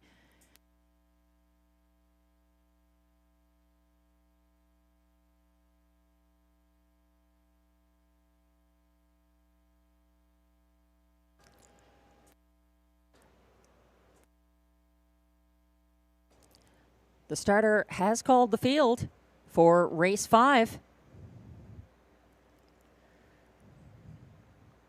They're lining up now. Still time to wager if you hurry. 1 is JM Stella for Sylvain Lacaille. 2, Lorenzo. Robert Shepard driving, the 2-1 co-favorite. 3 is Armstead Fireball, Marie-Claude Auger. 4, HP Lucas, Pascal Berube. 5, Southwind Russian for Stefan Pouliot on the run right now. He's 2-1 co-favorite, but rank in front of the grandstand and gapping. And from the outside post 6, it's Wish You'd Tell Me for William Waugh. They're on the turn, headed onto the backstretch, but still rank at the back of the field and on a gallop. That's the 5, Southwind Russian. The rest are lined up with noses on the gate, approaching the start for race 5. They're off and trotting, leaving like a team from the inside. JM Stella and Lorenzo matching strides early. And Wish You'd Tell Me is out there outside of Armstead Fireball as they square off, and following them from 5th in the early going, HP Lucas hopelessly behind the others after a rough start. Southwind Russian. This is a well-spaced out field that is led by Lorenzo to the opening quarter, reached in 28-2. Robert Shepard keeping him in charge down the stretch the first time, with JM Stella sitting the pocket. Tighter up in third now, Wish You'd Tell Me. It's a gap of about 3 lengths back to 4th place Armstead Fireball. A couple of lengths behind him in 5th, HP Lucas, and well behind the rest, Southwind Russian. They circle the turn towards the halfway station, getting there first Lorenzo in 58 seconds flat, and still in the pocket, a comfortable JM Stella. Still gapping slightly in third, Wish You'd Tell Me, and gapping even more, about 5 lengths back in 4th, Armstead Fireball, followed closely by HP Lucas, and well back distance, Southwind Russian. They approach 3/4, but it's 3 of them up front on a semi-breakaway, led by Lorenzo over JM Stella and Wish You'd Tell Me to 3/4 in 1:27-1. And here comes JM Stella for Sylvain Lacaille, first over, exiting the pocket as the stretch looms ahead. Lorenzo's lead looks tenuous as JM Stella comes at him first over down the stretch, and William Waugh also sending Wish You'd Tell Me, but JM Stella sticks a neck in front of Lorenzo and continues on for the victory. JM Stella over Lorenzo, Wish You'd Tell Me, and HP Lucas, 1:56-4.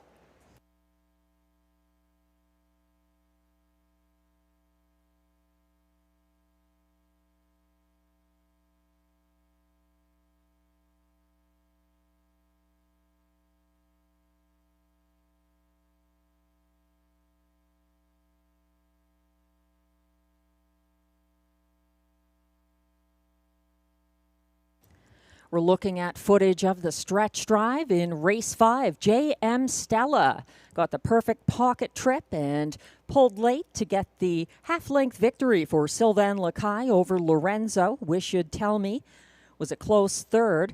And the AJCO judges have just informed me that they're looking into whether the 5 Southwind Russian received a fair start in race 5.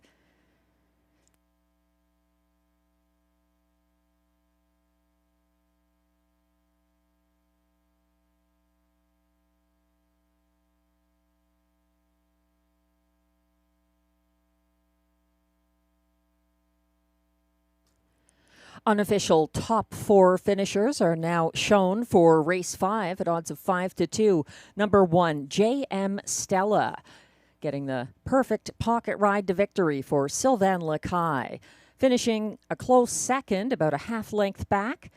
Beaten 6-5 favorite, number 2, Lorenzo. Third was the 6, Wish You'd Tell Me.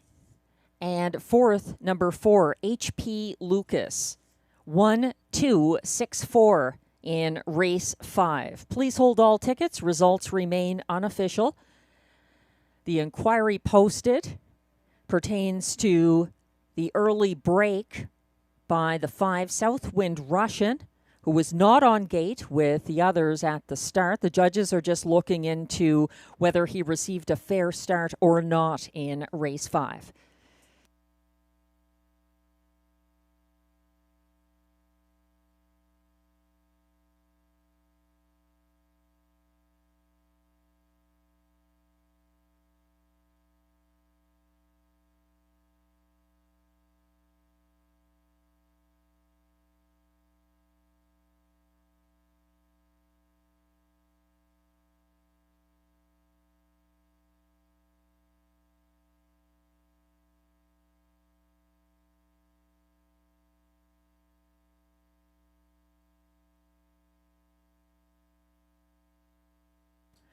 Now coming back to the Rideau Carleton winner's circle.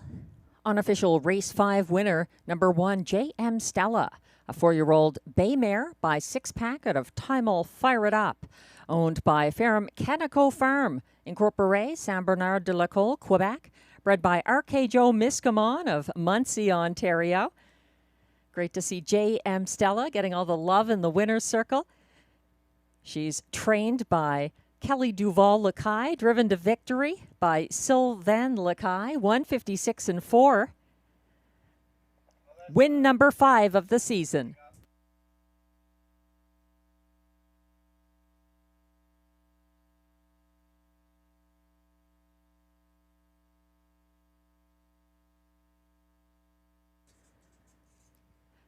We're getting a look now on screen at the start of race 5. If you look far back behind the other trotters, that's number 5, Southwind Russian. The AGCO judges have just informed me that number 5, Southwind Russian, will be a complete parimutuel refund in race 5. He had not reached the fair start pole. Again, a complete parimutuel refund on number 5, Southwind Russian, in race 5. He was far behind the others at the start, and the judges have ruled he did not receive a fair start.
And race 5 results are now official.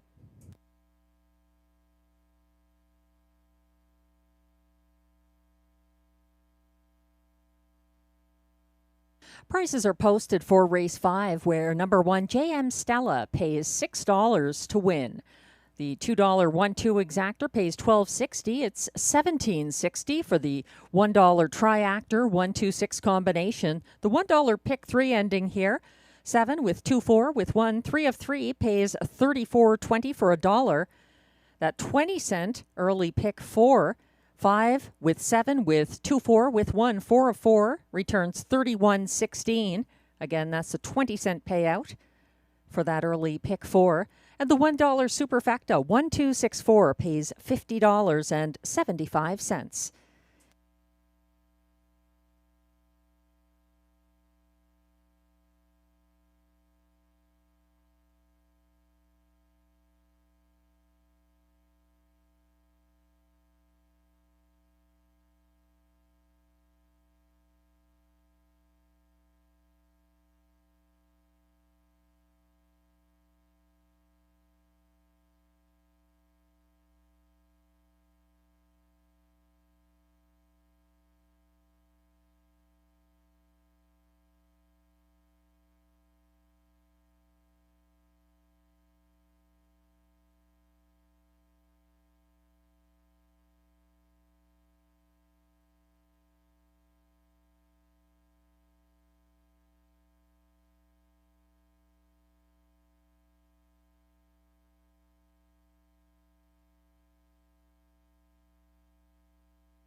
The race 5 rundown is now displayed. 1, J.M. Stella, the race winner for Sylvain Lacaille. 4-5 favorite number 2, Lorenzo, was second. 3, Armstead Fireball finished 5th. 4, H.P. Lucas was 4th. 5, Southwind Russian finished 6th after an early break and not reaching the fair start pole in time to be part of the race. He's a complete pari-mutuel refund. And then the 6, Wish You'd Tell Me, was 3rd. From the top down, your program should read 1, 2, 5, 4, 6, 3. The fractions 28 and 2, 58 flat, 1, 27 and 1, 156 and 4. The victory for J.M. Stella.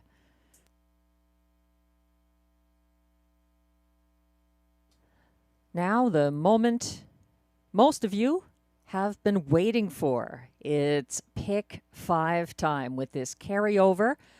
Going into race 6 tonight, we only have one pick 5 on offer this evening, and the carryover $4,185.40. So handicap accordingly. There's also exactor, triactor, and high 5 wagering offered besides the pick 5 in upcoming race 6. There is an equipment change in race 6. Take note, number 3, Sports Activator, goes from blinkers to blind bridle.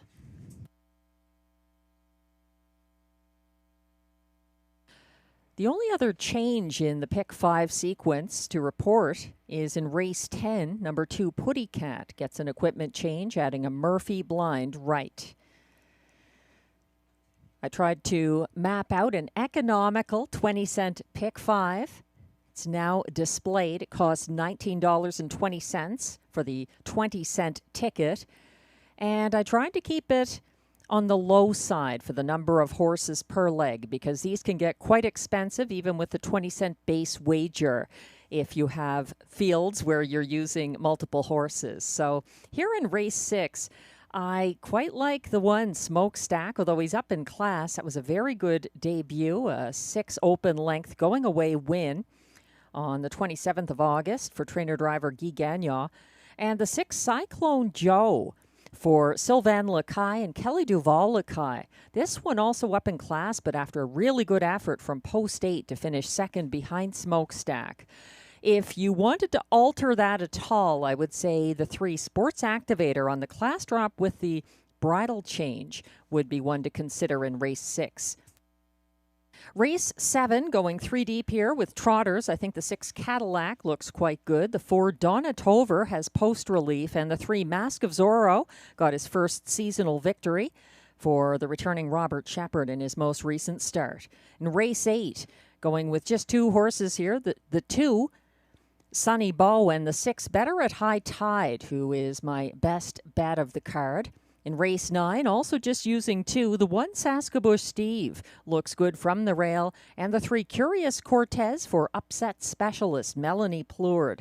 This one made breaks at Ayers Cliff in the most recent start on the smaller track, but now comes to Rideau Carleton. And in race 10, trying to seal the deal with this 9-horse field of good mares using the 1 Fireshine, the 8 Tamara Hanover, the 2 Putty Cat, and the 5 Fancy Lettering. Good luck mapping out your pick 5. It's a must-play wager in upcoming race 6, thanks to that carryover. The horses are approaching the track for the race 6 post parade.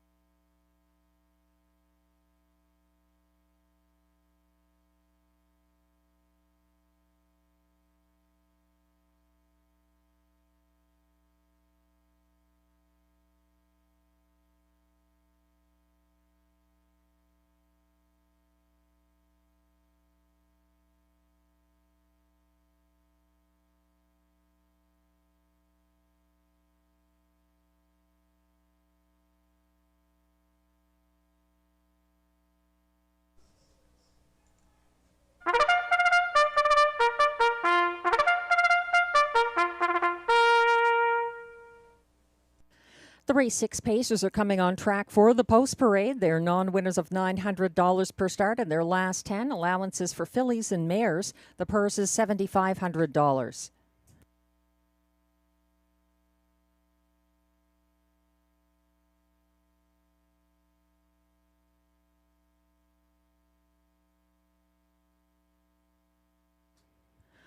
Leading the post parade, number 1 Smokestack, owned by Michel Letarte of Boucherville, Quebec, and Brett Lester of Fergus, Ontario, trained and driven by Guy Gagnon.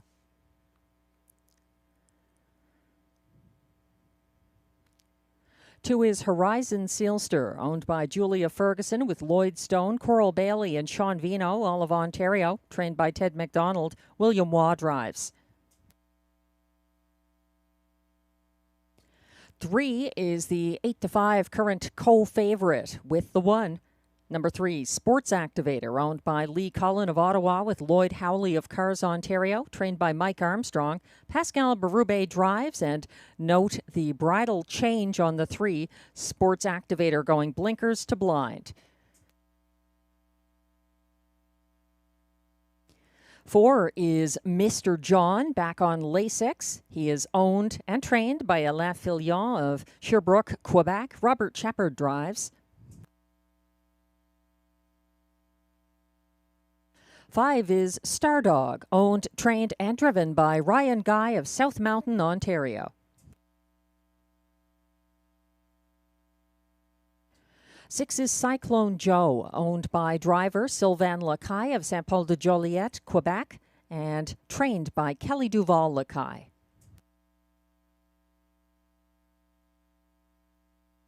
Completing the field from post 7, Love My Rockin' Bird, owned by Limco Incorporated, Châteauguay, Quebec, trained by Vic Putty, driven by Marie-Claude Auger. That's your field of 7 pacers for upcoming race 6, exactor, triactor, Super High 5, and Pick 5 wagering. On the run, that's Smokestack. Guy Gagnon getting him back on the pace quickly. The 6-year-old son of Sweet Lou with a promising debut here, a going-away victory at a lower level on August 27th. Once he made front, it was all over. Cyclone Joe put up a good fight, though, and he's got post 6 in this competitive field coming up in race 6. Again, if you don't normally play the pick 5 here, the carryover makes it very worth your while to try to do that tonight. In case you're curious, if you're new to betting, like some of the fans are when they come to the track here, the pick 5 means that you're trying to pick the winners of 5 straight races. Races 6, 7, 8, 9, and 10. You can try multiple horses in each race. You don't need to pick just one winner per race. If you think there's 3 who have a chance to win, you can use 3 horses in that leg of the pick 5. The base wager is 20 cents. You can amplify that if you like it. You can bet $1 pick 5, a $2 pick 5, and so on as your base wager. You just need to keep in mind the cost is going to go up accordingly.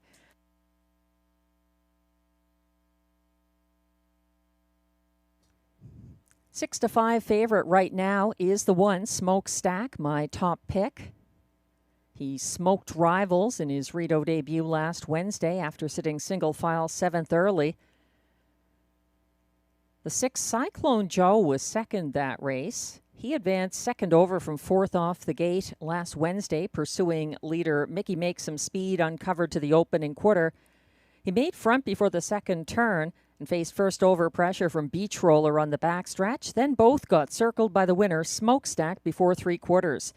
He's got post relief here. He had the 8-hole last start, but like Smokestack, the 1, he's up in class as the 6 Cyclone Joe. Very good effort, though, from post 8. The 4 is interesting. Mr. John making his first Rideau start since May 21st when he was 6th at a higher classification. He wired at this level June 20th and July 18th last year for 2 different drivers, and he's up in class. Number 3, Sports Activator, getting some early money. He's the second choice right now at odds of 8 to 5. Sports Activator with a bridle change, blinkers to blind.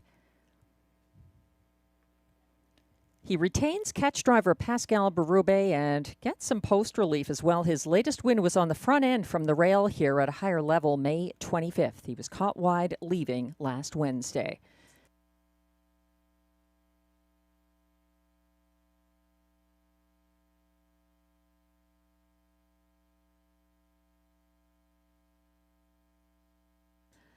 However you see it, it's time to play it.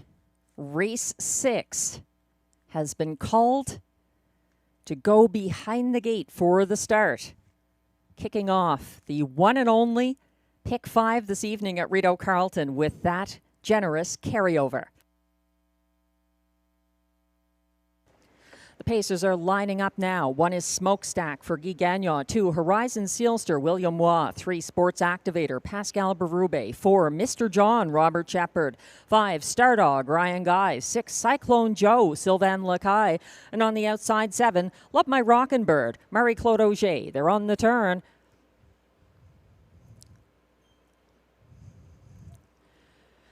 And the starting gate is now on the Rideau Carleton backstretch.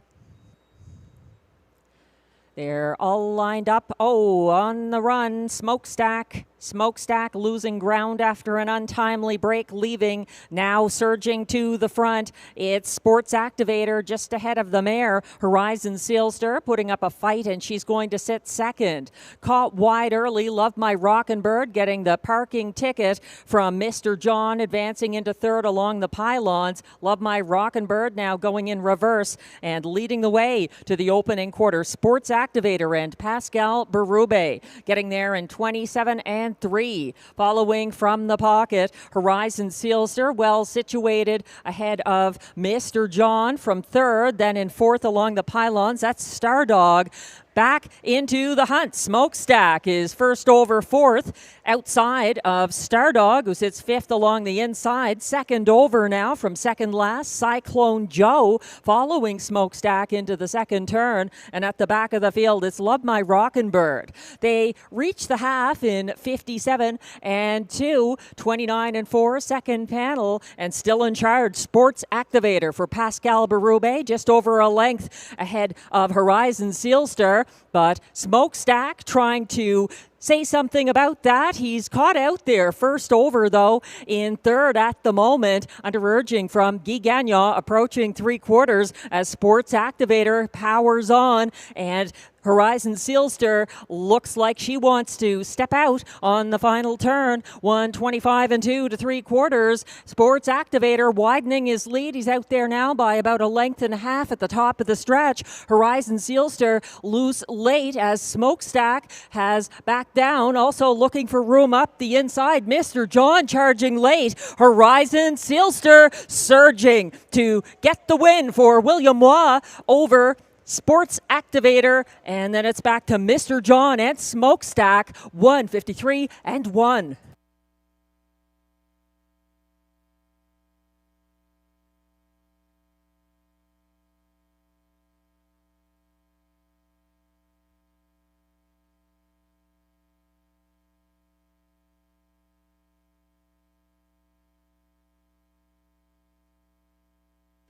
Sports Activator led at the top of the stretch, but after another perfect pocket trip, Horizon Sealster and William Waugh capitalized late, drawing away for her first win in several weeks here at Rideau Carleton. Horizon Sealster beats the boys 1:53 and 1 in race 6. The AJCO judges have just let me know that the one Smokestack is the subject of an inquiry concerning the early break. The inquiry is now posted. Again, that is against the one Smokestack, who was off stride leaving in race 6.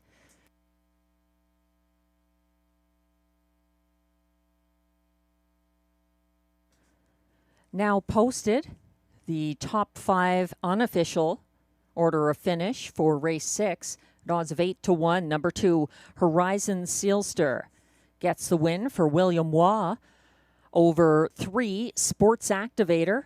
Second, 4, Mr. John closed for show at odds of 30-1. 3-5 favorite. Number 1, Smokestack, finished 4th, but he's the subject of that inquiry about the early break. And completing the high 5 ticket, finishing 5th, number 7, Love My Rockin' Bird. 2, 3, 4, 1, 7 unofficially in race 6. Please hold all tickets.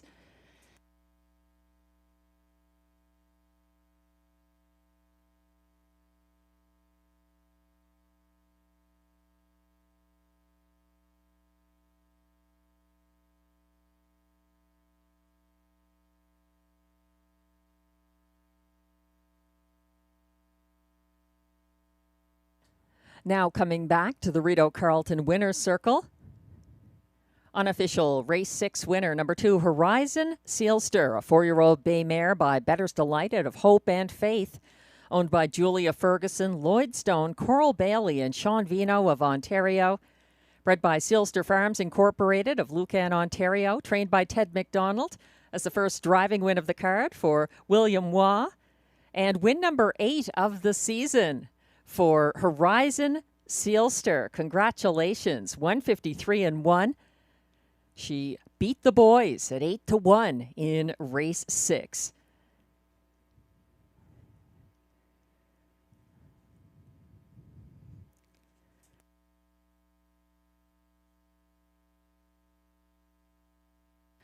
The ongoing inquiry pertains to 4th place finisher, the beaten 3-5 favorite, number 1, Smokestack. Here's a replay we're looking at on screen. The 1, Smokestack, on the inside. He did break leaving and got back on the pace quickly, but the AGCO judges are reviewing footage now.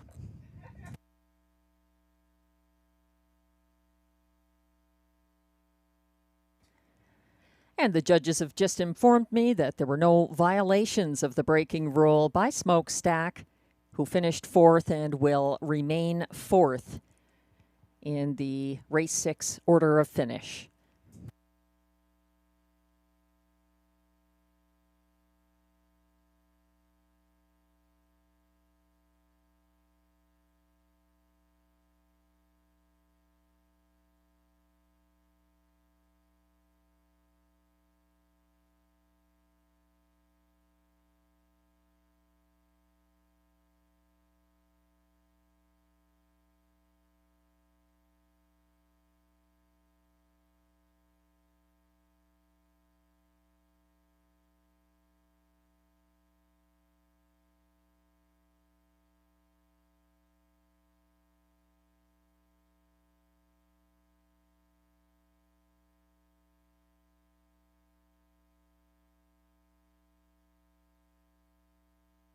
Race 6 is now official.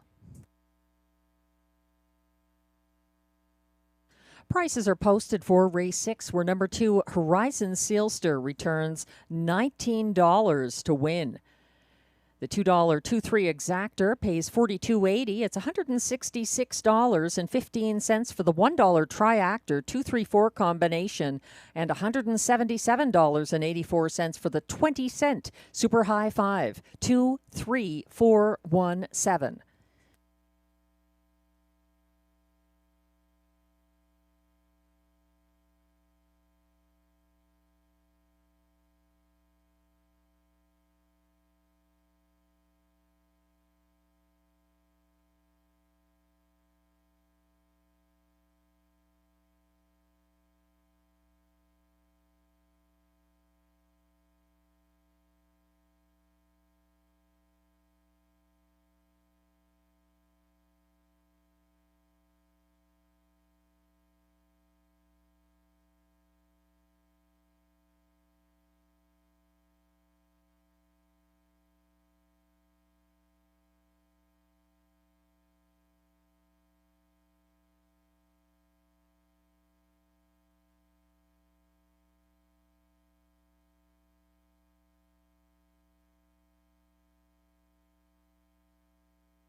And the race 6 rundown is now displayed. 3-5 beaten favorite. Number 1, Smokestack, was fourth after leaving on a break.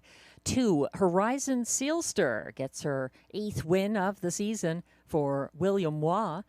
3, Sports Activator was second. 4, Mr. John closed for show at odds of 30-1. 5, Stardog ended up 6th. 6, Cyclone Joe was 7th. And 7, Love My Rockin' Bird was 5th. From the top down, your program should read 4, 1, 2, 3, 6, 7, 5. The fractions 27 and 3, 57 and 2, 125 and 2, 153 and 1 for Horizon Sealster. 1/5 of a second from matching her lifetime mark, I should add. Race 7 is coming up next. Back on the trot with exactor, triactor, superfecta, and late pick 4 wagering. No changes.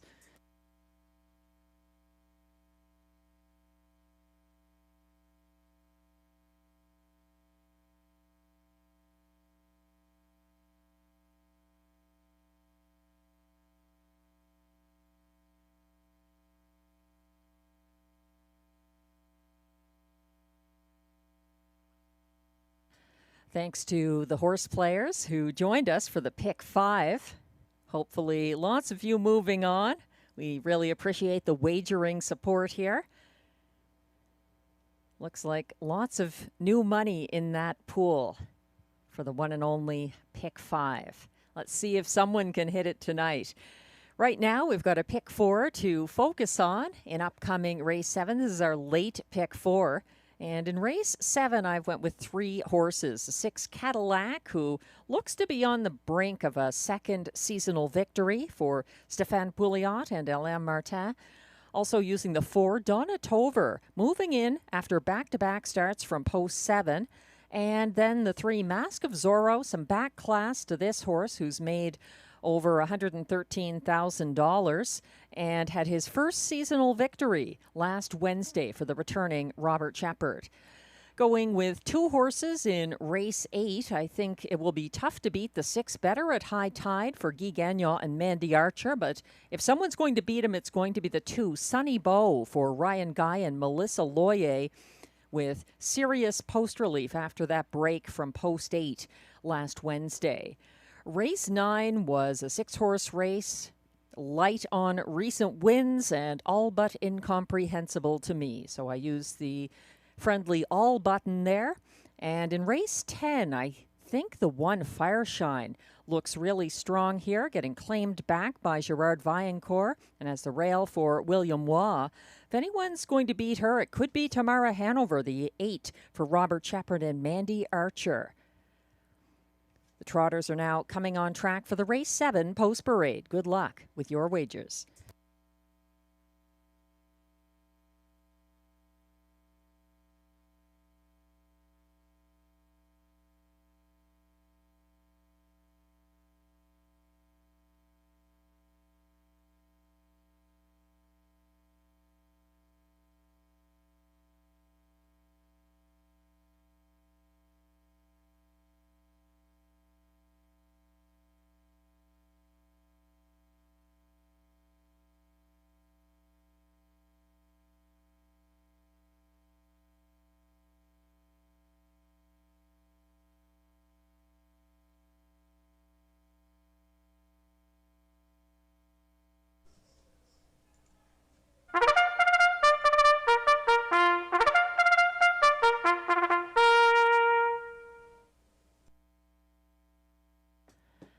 The race 7 trotters are coming on track for the post parade. They're claimers, $12,000, $15,000, and $18,000 claimers, racing for a purse of $7,800.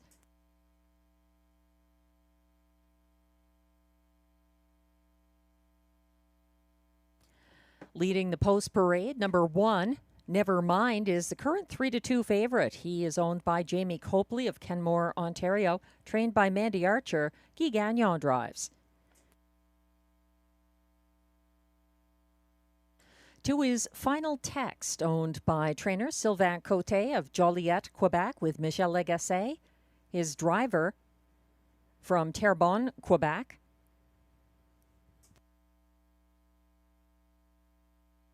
3 is Mask of Zorro, owned by trainer Benoit Hébert of Papineauville, Quebec, along with Eric Lafleur of L'Ange Gardienne, Quebec. Robert Shepard drives.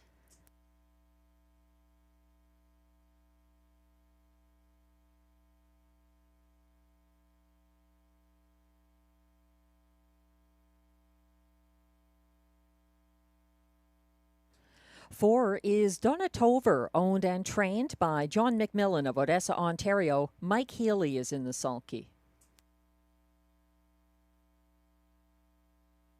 5 is CrossFit, owned by Gordon MacDonald of Ontario, with Christopher Boland of Newfoundland, trained by Vic Putty. Marie-Claude Auger is in the sulky. And completing this field from post 6, Cadillac, owned by Michel Grenier of Gatineau, Quebec, trained by Alain Martin and driven by Stéphane Pouliot. That's the field of 6 trotters for upcoming race 7, which kicks off the late pick 4. There's also exactor, triactor, and superfecta wagering. Best of luck with your wagers. On racing Twitter, one Maryland bettor reached out to say he's happy to be moving on with Horizon Sealster in the first leg of that pick 5 that kicked off in race 6. And Jose is watching from the race book in Vancouver, British Columbia. Hello, Jose. Good luck to you. I know you had a good betting night on your birthday recently. We're looking at the current favorite at 6-5 now from the rail. Number 1, Never Mind. This trotter came in after breaks at Saratoga. I wasn't initially a fan, but he proved me wrong. Never Mind looks like Guy Gagnon's actual choice here over Cadillac, and he's got serious post relief, but he's up in class. Never Mind was parked first over 4th on August 20th as Southwind Russian landed on the lead. Never Mind back down to 4th along the pylons by the opening quarter and came first over from 4th on the backstretch. He backed down again on the final turn behind a breakaway winner. He's 4th in my ticket. He's 3-2 on the board, and he is nowhere in Glenn Pearson's selections. A 7-5 current favorite, Never Mind. Glenn and I both landing on the same horse, currently at odds of 7-2 from the outside post, which is actually a pretty good post for trotters here. Number 6, Cadillac, has only missed the Rideau Superfecta once this year when driven by Stéphane Pouliot, and that was when he broke stride in the August 20th preferred handicap. He's at a lower level here. Cadillac battled first over to challenge the 8-5 pace setter Stomper Tom off the gate in his latest start. He took back to single file third at the quarter pole and had a second move at the half to chase the cover of the parked out Southwind Russian. Cadillac had a third move, a 3-wide move on the backstretch and cleared at 3/4, only to get stung in deep stretch by Stormont Cheerio. I love his chances, and that's a great price on the 6 Cadillac. Glenn and I also in agreement about the 3 and 4 in our tickets, just changing the order. The 4, Donna Tover and Mike Healy getting some post relief after back-to-back overland trips at a similar classification. Donna Tover was an off-the-pace 10-1 winner over Cadillac on August 13th. They're going to be lining up here momentarily. This is our last multi-leg of the night if you don't count the late doubles. So make sure to get involved. The starter has called the field for race 7. Last chance tonight to play the Rideau Carleton pick 4.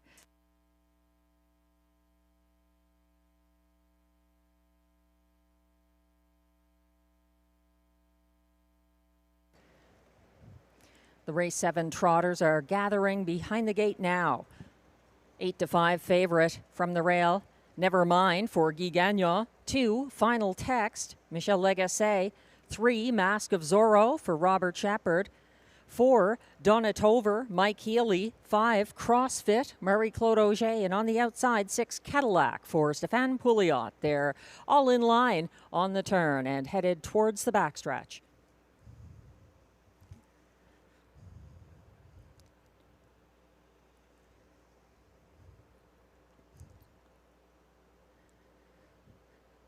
They're quickly approaching the start for race 7 and the late pick 4.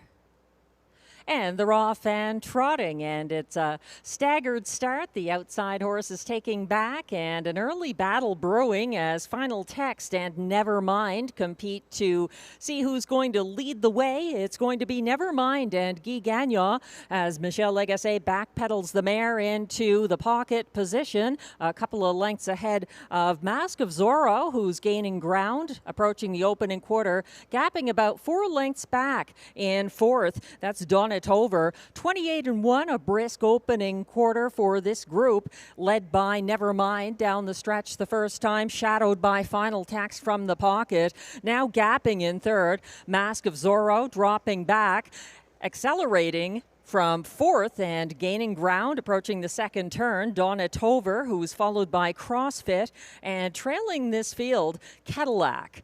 Up front and getting a breakaway lead now. He's out there by a good 5 lengths. It's Nevermind, who reached the halfway station in 57 flat, a 29-4 second panel there, and he continues to lead along the backstretch by 3 lengths over next closest Mask of Zorro, as dropping out at the back we've lost Donna Tover and also Final Text, who trails. It's a strung out field here, approaching 3/4. Nevermind still on the engine, 125-3, and leading by a good 3 lengths. Here comes CrossFit first over into second, and going 3 wide late, maybe too late. Cadillac trying to get involved. He's circling Mask of Zorro as they turn for home. Nevermind still leading the way, charging late. CrossFit, and good enough for third. Cadillac, it's going to be Nevermind delivering a third driving win of the card for Guy Gagnon over CrossFit. Cadillac was third ahead of Mask of Zorro, 155-4.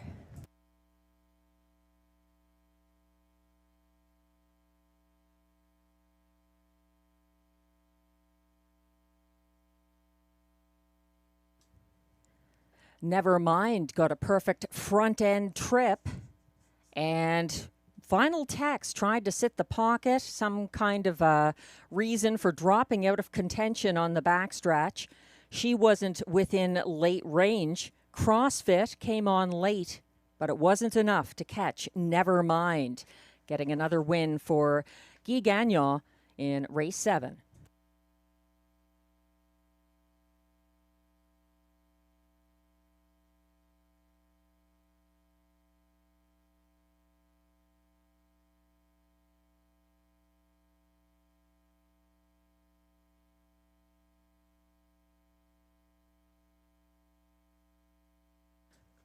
Unofficial top 4 finishers are now posted for race 7.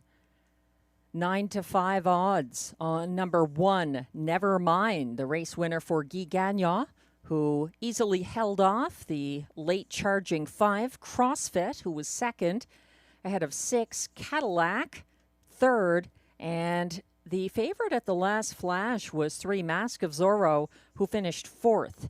1-5-6-3 in race 7. Please hold all tickets.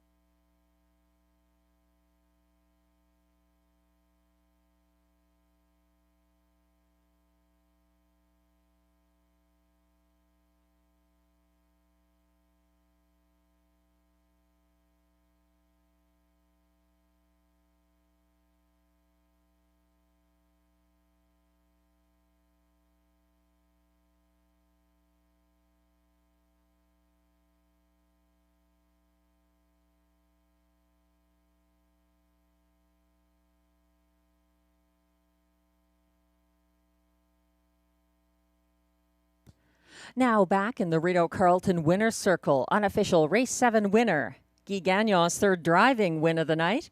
Number 1, Nevermind, in a 12-year-old bay gelding by Muscle Mass out of Ashland CR, owned by Jamie Copley of Kenmore, Ontario, bred by J.J.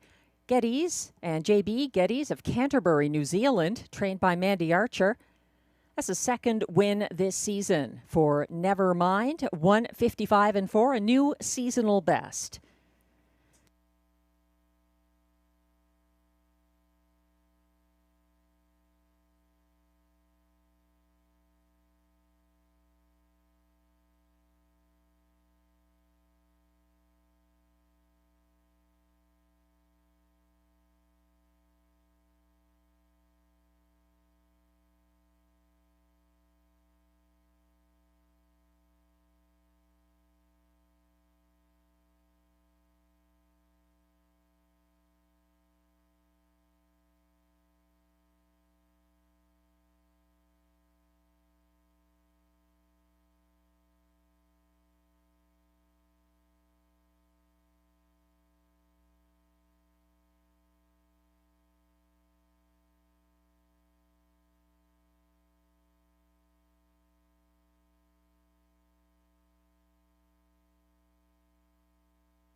And race 7 is now official with prices posted. Number 1, Never Mind, pays $5.90 to win. The $2 exactor 1-5 combination returns $25.50.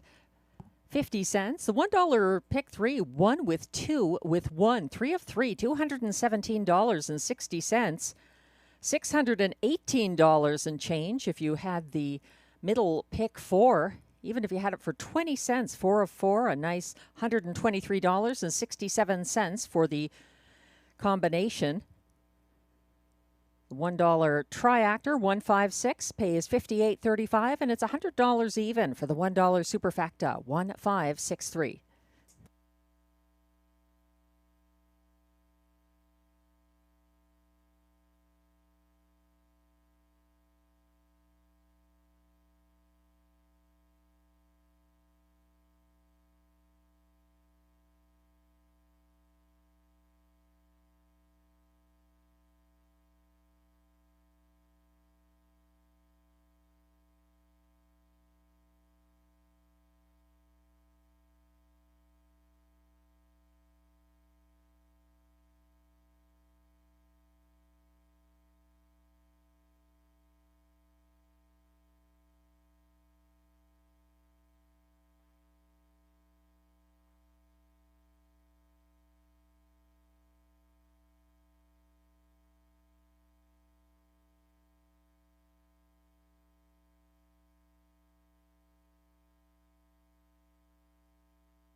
The race 7 rundown is now displayed. 1, Never Mind, got his second seasonal victory and a new seasonal best in the third driving win of the card for Guy Gagnon. 2, Final Text finished 6th after a spontaneous break along the backstretch. 6-5 favorite number 3, Mask of Zorro, was 4th. 4, Donna Tover also made a spontaneous break and finished 5th. 5, CrossFit closed for place ahead of 6, Cadillac, 3rd. From the top down, your program should read 164-523. The fractions 28 and 1, 57 flat, 125 and 3, 155 and 4. A seasonal mark for Never Mind.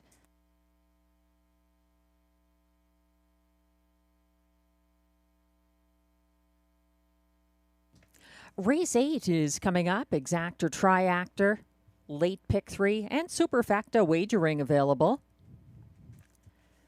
Track handicapper selections here on a tough-to-figure night. Glenn and I are both hoping that Better at High Tide comes through for Mandy Archer and Guy Gagnon. Guy having a good night driving. He's had 3 winners so far. And this could be his next. 1-5 right now on number 6, Better at High Tide, a 5-time winner this season. And his fastest win was at Rideau Carleton, 153 and 1. Glenn looking to number 3, Agricola, coming in from Hippodrome 3R for Pascal Berube and Marc-Andre Simoneau.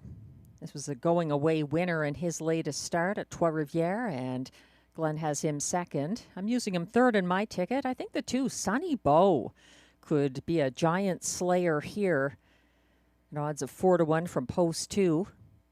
racing for Melissa Loyer and Ryan Guy and getting huge post relief. This is a front end loving horse, and I think he's a part of the exactor. He's 7-2 right now, number 2, Sunny Bow.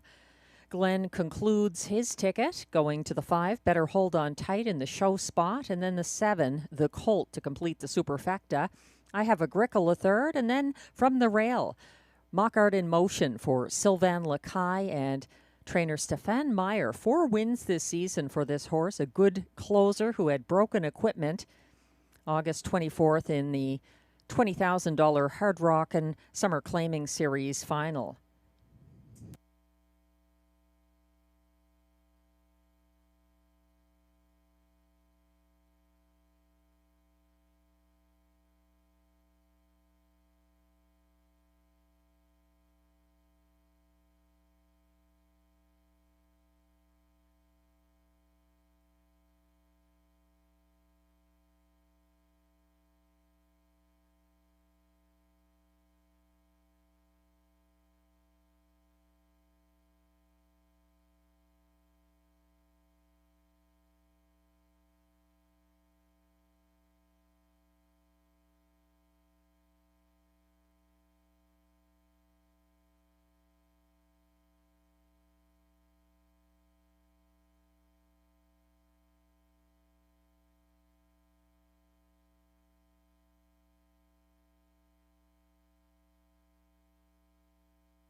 Here comes the post parade for race 8.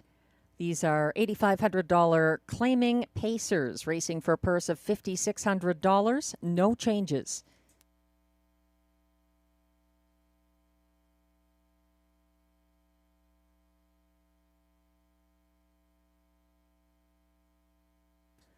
Number 1 is Mock Art in Motion, owned by Christian Trudeau of Gatineau, Quebec, trained by Stefan Meyer and driven by Sylvain Lacaille.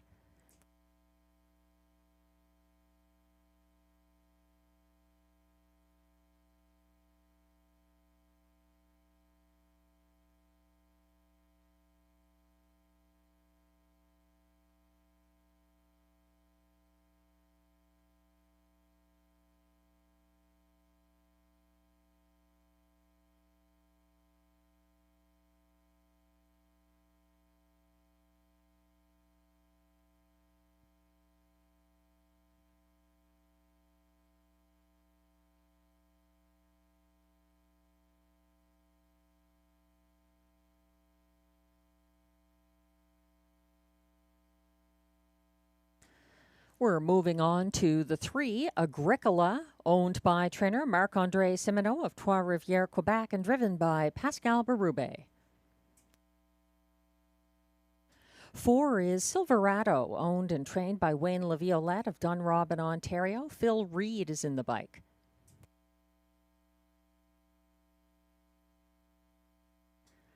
5 is Better Hold On Tight, owned by trainer Luc Loyer of Gatineau, Quebec. Marie-Claude Auger drives.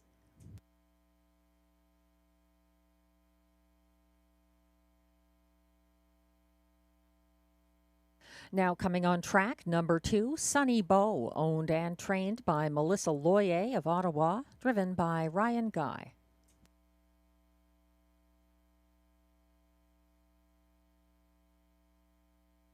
The 1-2 current favorite and my best bet is the 6, Better at High Tide, owned by Darren Tingley of Wendover, Ontario, and Dwayne Tingley of Timberlea, Nova Scotia, trained by Mandy Archer. Guy Gagnon in pursuit of a 4th driving win of the card. And on the outside, number 7, the Colt, owned by trainer Gord Lee of Odessa, Ontario, with Mackenzie Lee of Amherst View, Ontario. Robert Shepard drives. That's your field of 7 claiming pacers coming up in race 8 with exactor, triactor, superfecta, and late pick 3 wagering. Good luck.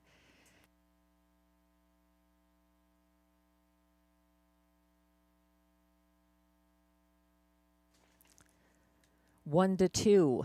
The price on number 6, Better at High Tide here. He was a winning 1-5 favorite who crushed on the front end last Wednesday at a similar classification on his return to trainer Mandy Archer. He's Guy Gagnon's choice over Silverado. Number 6, Better at High Tide. If anyone can beat him, I think it's the 2, currently at odds of 3-1. Sonny Bow, who broke leaving from the outside post last Wednesday. His most recent win was as a 6-5 favorite at this level on the front end for Ryan Guy, August 13th. Massive post relief for the 2, Sonny Bow, and it's easy to excuse that break. He was crossing over from post 8. Post 2 tonight for Sonny Bow. Number 3, Agricola, was a winning even money favorite for Pascal Berube.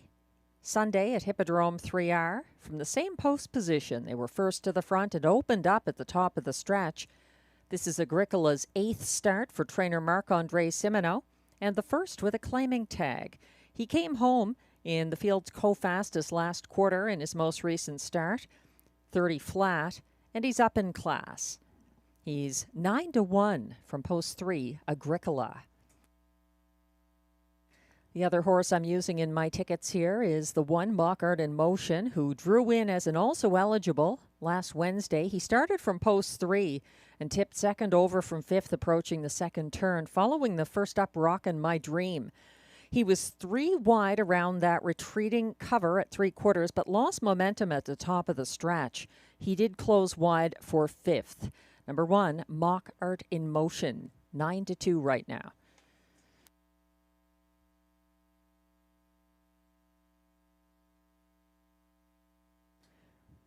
Take note also on the 5, Better Hold On Tight. There's something of a driver upgrade, although it was our champion driver of the 2025 Kovville Cup who drove Better Hold On Tight to victory August 31st. Antonio Vecchio, very capable emerging driver. This time it's professional driver Marie-Claude Auger driving the 5. 8-1 on the 5, Better Hold On Tight, who looks interesting from that perspective.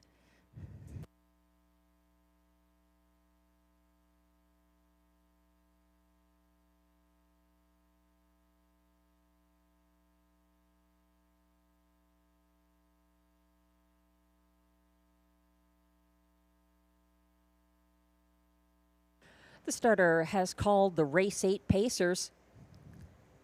This is your final chance tonight to play the pick 3 at Rideau Carleton.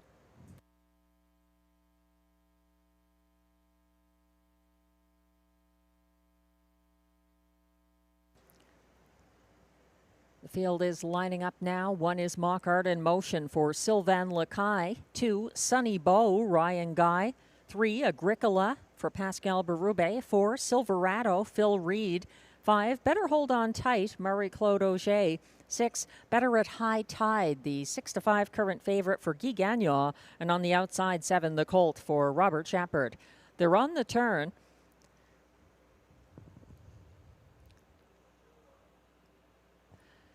Sonny Bow is gapping at the moment. Starting gate is now on the backstretch. Sonny Bow finding his way behind the gate.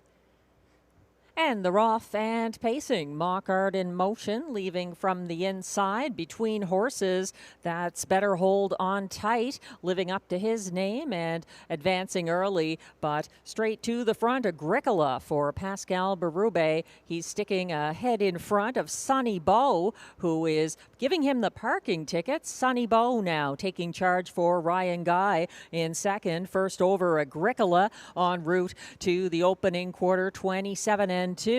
The quick fraction there for front end loving Sonny Bow, dropping into the pocket behind him. Agricola now second, ahead of Mock Art in Motion third, and fourth along the pylons. That's Better at High Tide, stepping out first over now and giving cover to second over fifth. The Colt out and moving for Robert Shepard. Caught in Silverado, getting the shuffle to near last and coming third over from the back of the field. field now. Better hold on tight. 57-2 to the half, 30 seconds even in the second quarter for leader Sonny Bow, controlling the pace on the backstretch, but now up against Better at High Tide, and Guy Gagnon matching strides and now surging as Sonny Bow jumps it off. Sonny Bow taken to the safety lane on the run. That's Better at High Tide powering on to three quarters and getting there in 1:25.3.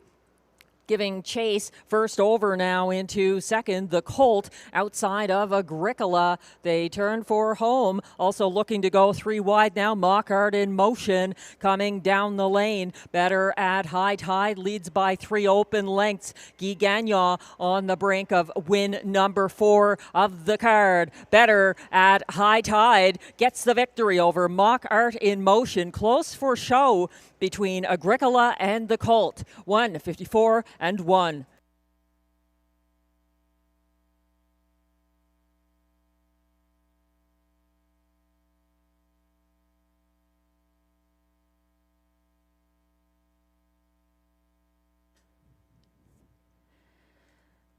On a night of long shots and upsets, Better at High Tide proved to be a dependable winner.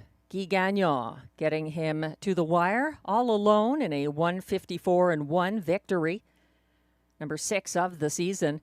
Closing well for place Mockart in motion and Sylvain Lacaille, and it's tight for show between the 3 Agricola and 7 the Colt in race 8.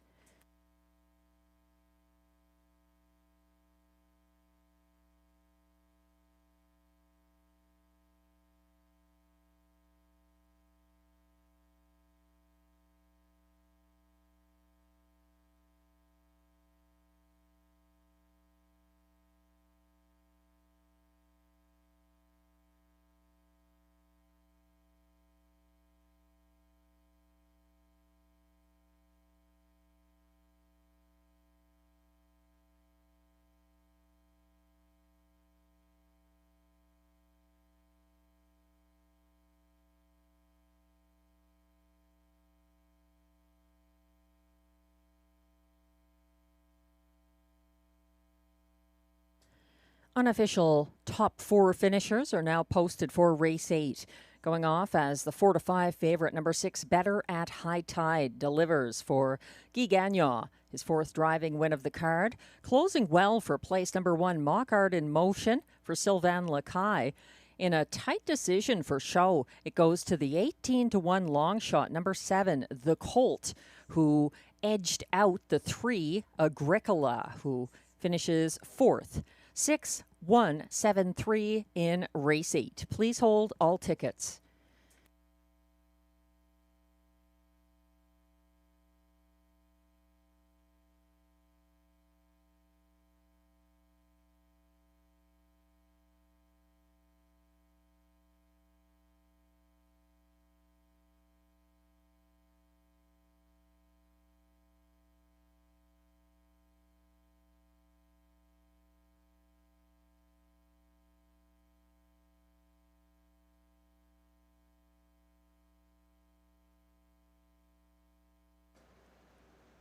That's a 4-5 winning favorite. Better at High Tide, and Guy Gagnon coming back after capturing race 8.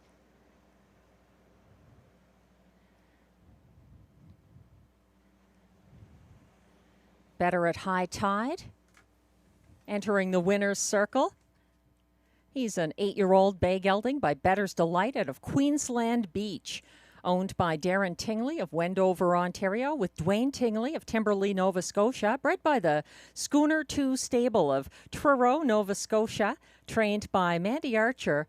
And Guy Gagnon's 4th driving win of the card. Impressive. That's win number 6 of the season for Better at High Tide. 1:54.1. Congratulations.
Race 8 is now official. Prices are posted for race 8, won by number 6, Better at High Tide, who pays $3.80 to win. The $2 6-1 exactor returns $13.20. It's $83.75. For the $1 triactor, 617, and the $1 superfecta, 6173, pays a nice $341.95.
The race 8 rundown is now displayed. Number 1, Mockart in Motion, closed for place. 2, Sunny Bow finished 7th after a break.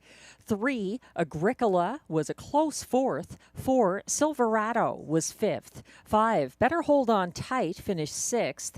6, Better at High Tide was a 4-5 winning favorite, and Guy Gagnon's 4th winning drive of the card. And number 7, the Colt, finished 3rd. From the top down, your program should read 2, 7, 4, 5, 6, 1, 3. The fractions 27 and 2, 57 and 2, 125 and 3, 154 and 1. Better at High Tide.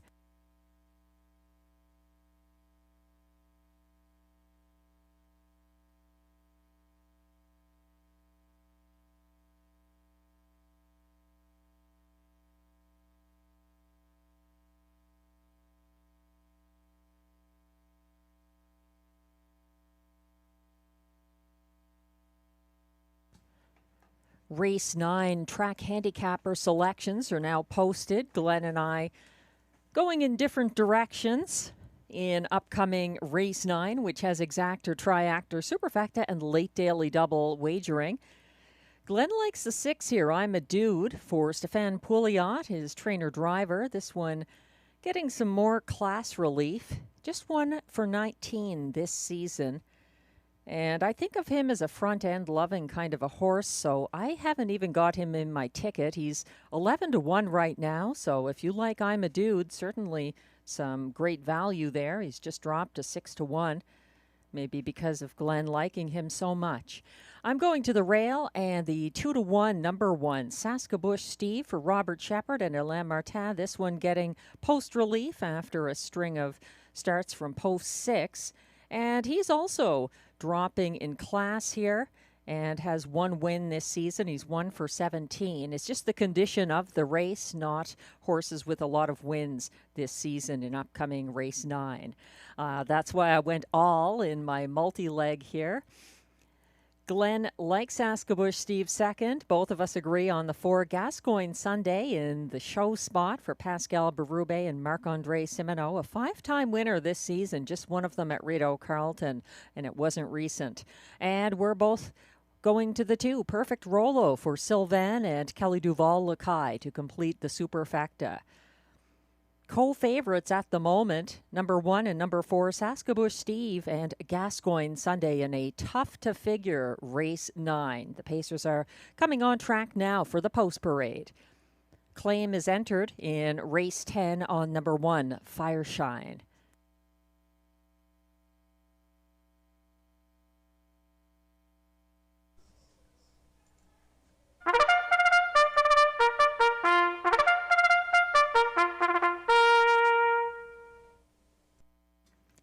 Race 9 is for Pacers, who are non-winners of $400 per start in their last 10, with non-winners of a race this year allowed $100. The purse is $6,200.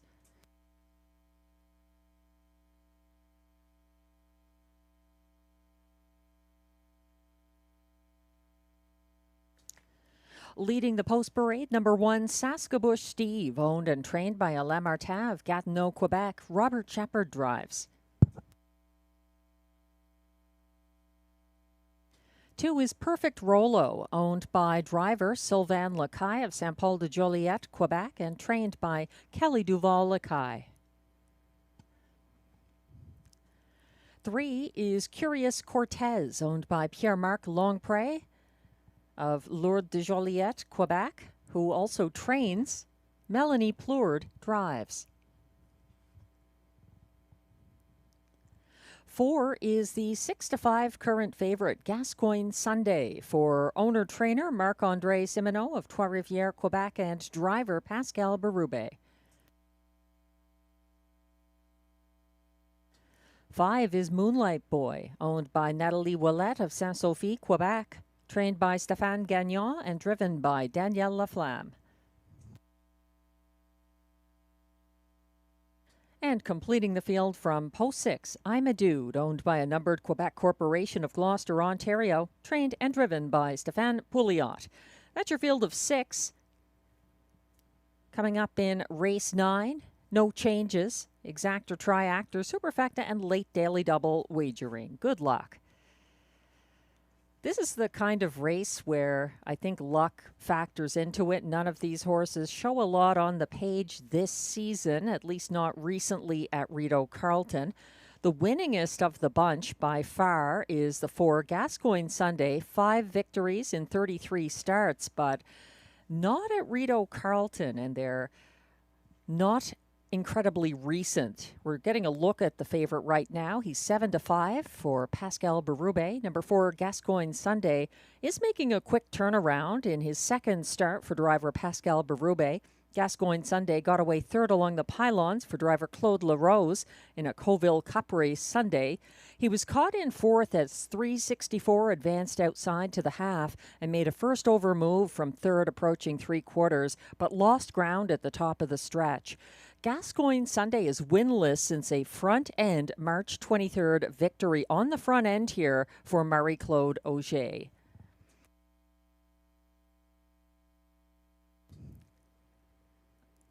My top choice here is 2-1 from the rail. Number 1, Saskabush Steve, who gets post in class relief. He won with a pocket ride in his most recent start from the Rideau rail on May 23rd for driver Guy Gagnon.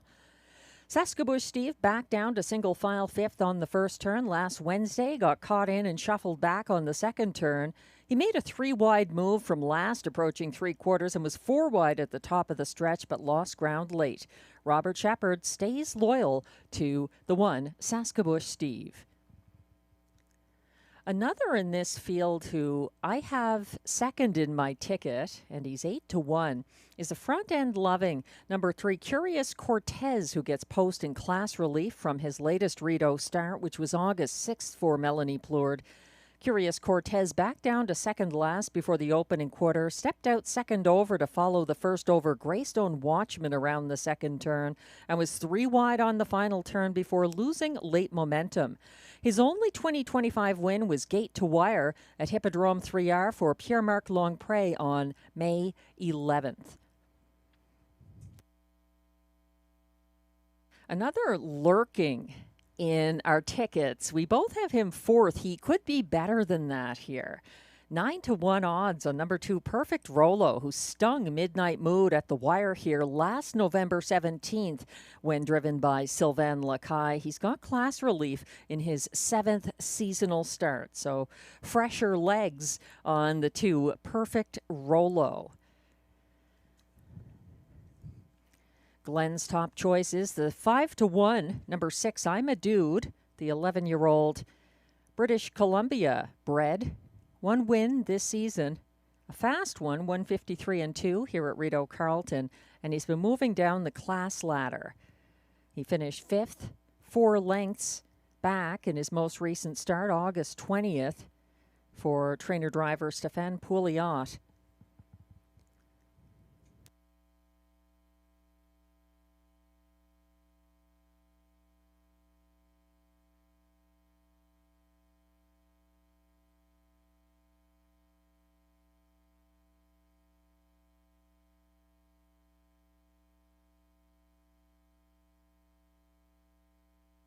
The starter has called the race 9 Pacers. This is your final chance to play the late daily double tonight at Rideau Carleton.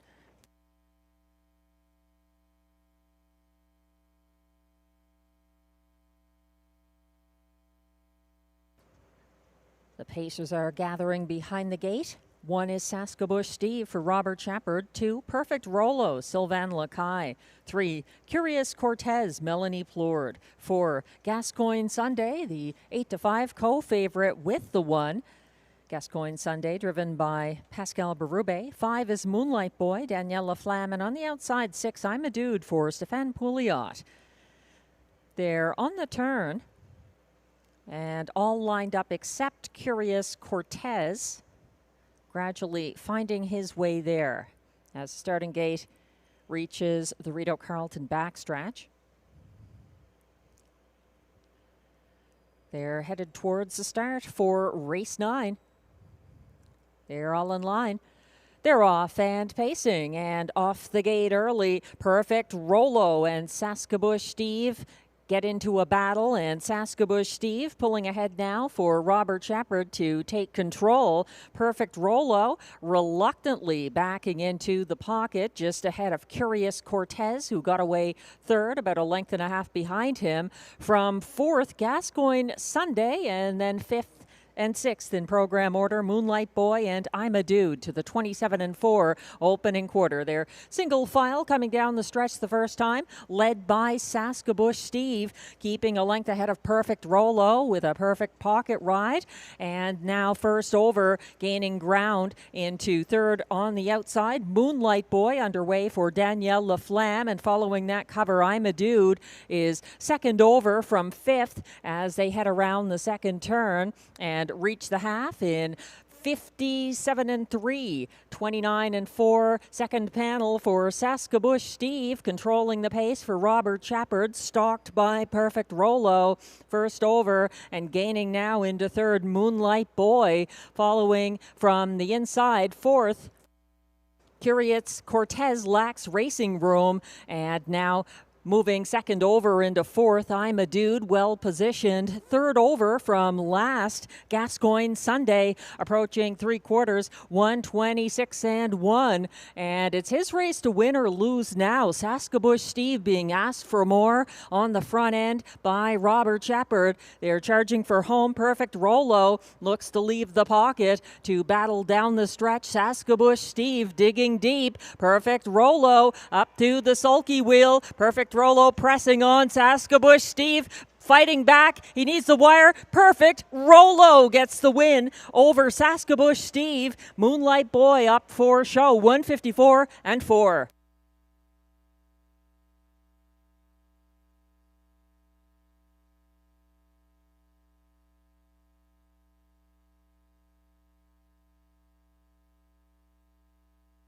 Saskabush Steve had everything his way on the front end and looked to have put away his toughest competition, but Perfect Rollo, perfect from the pocket in a second driving win of the night for Sylvain Lacaille. Perfect Rollo moving past in the shadow of the wire. 154 and 4.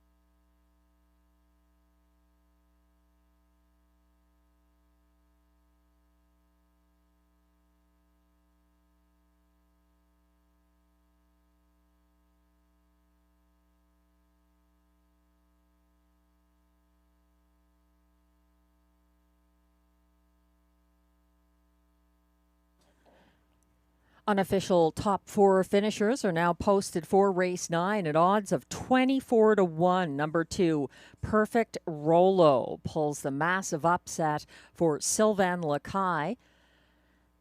Drawing past the pace setting, number 1, Saskabush Steve, who holds on for place as a beaten 4 to 5 favorite. 5, Moonlight Boy, closed for show, ahead of 4, Gascoigne Sunday, 4th as beaten 4 to 5 co-favorite. 2, 1, 5, 4 in race 9 unofficially. Please hold all tickets.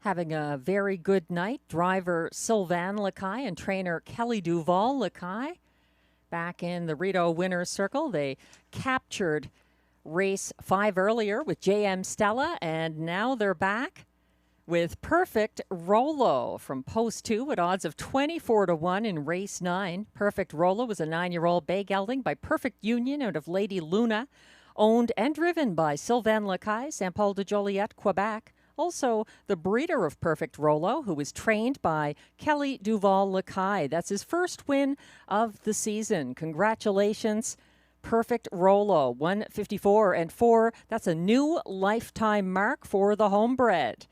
A big mile. Congratulations, félicitations, Perfect Rollo and connections.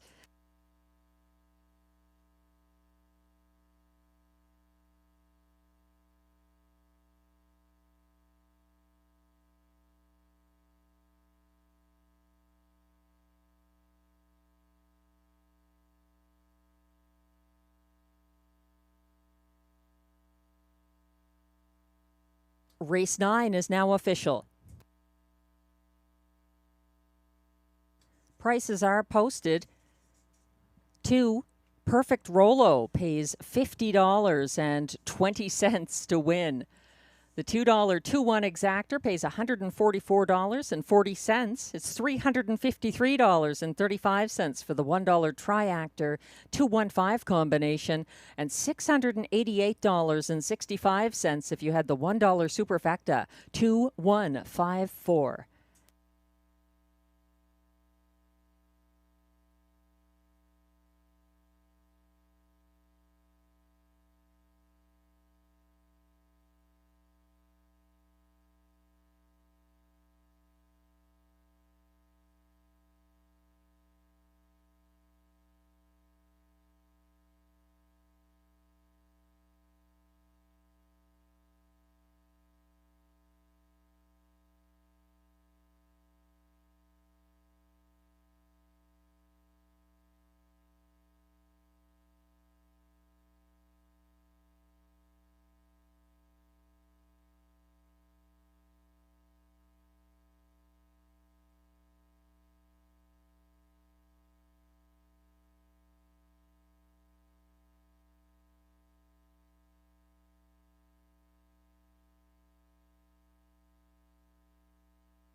The race 9 rundown is now posted. Number 1, Saskabush Steve, was second as 4-5 beaten favorite. 2, Perfect Rolo took a new lifetime mark at odds of 24-1 in the second driving win of the night for Sylvain Lacaille. 3, Curious Cortez was caught in and shuffled to 6th. 4-5, co-favorite number 4, Gascoigne Sunday closed for 4th. 5, Moonlight Boy closed for show. And 6, I'm a Dude finished 5th. From the top down, your program should read 2, 1, 6, 4, 3, 5. The fractions, 27 and 4, 57 and 3, 126 and 1, 154 and 4, and that is a new lifetime mark for the homebred Perfect Rolo.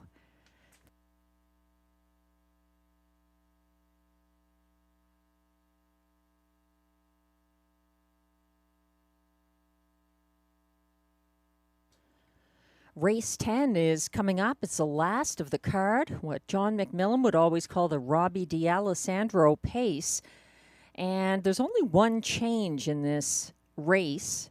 It's an equipment change on number 2, Putty Cat, adding a Murphy blind right.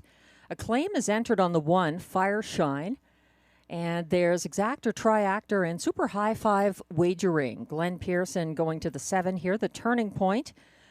After a parked-out trip last Wednesday for Marie-Claude Auger and trainer Robert Bernicki. 12-1 right now. Generous odds on the 3-1 morning line, number 7, the turning point. Glenn likes the 2, Putty Cat, in the place spot. A very good place finish behind Beauty is Blind last Wednesday. And Sylvain Lacaille doing great tonight with 2 driving wins.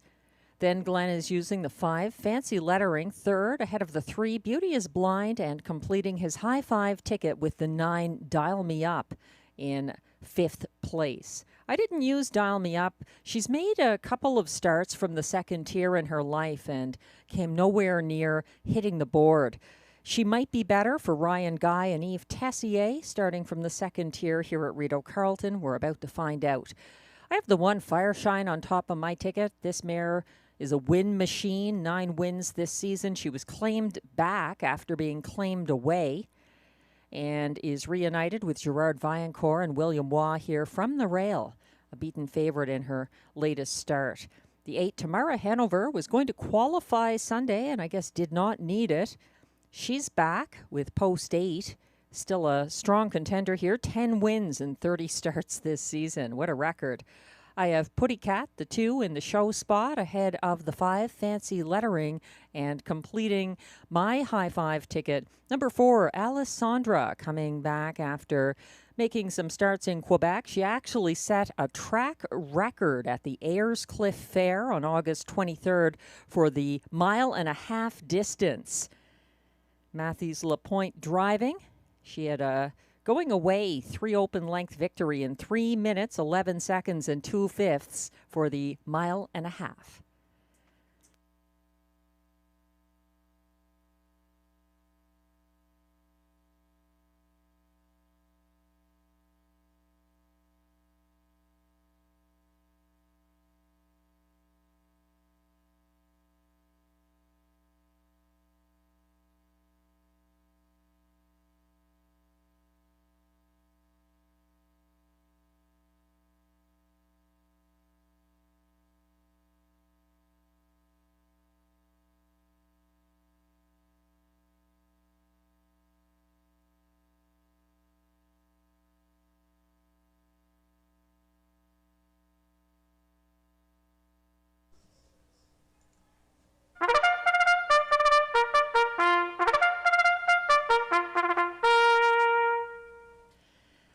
The race 10 pacing mares are now coming on track for the post parade.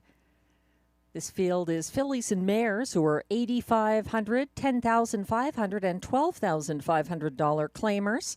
Also eligible non-winners of 2 races in 2024-2025 who draw in with the $8,500 claimers. They race for a purse of $6,300.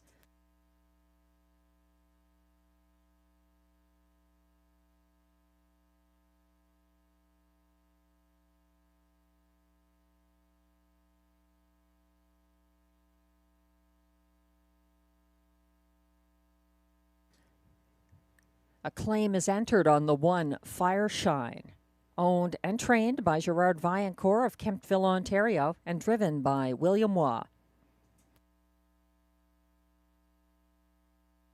2 is Putty Cat, who adds a Murphy blind right. Putty Cat is owned and trained by Luc Loyer of Gatineau, Quebec, and driven by Sylvain Lacaille. 3 is the current 2-1 favorite, Beauty is Blind, owned by Desjardins Noro Stable and trainer Marc-André Simoneau with Jean Fontaine of Quebec. Pascal Berube drives.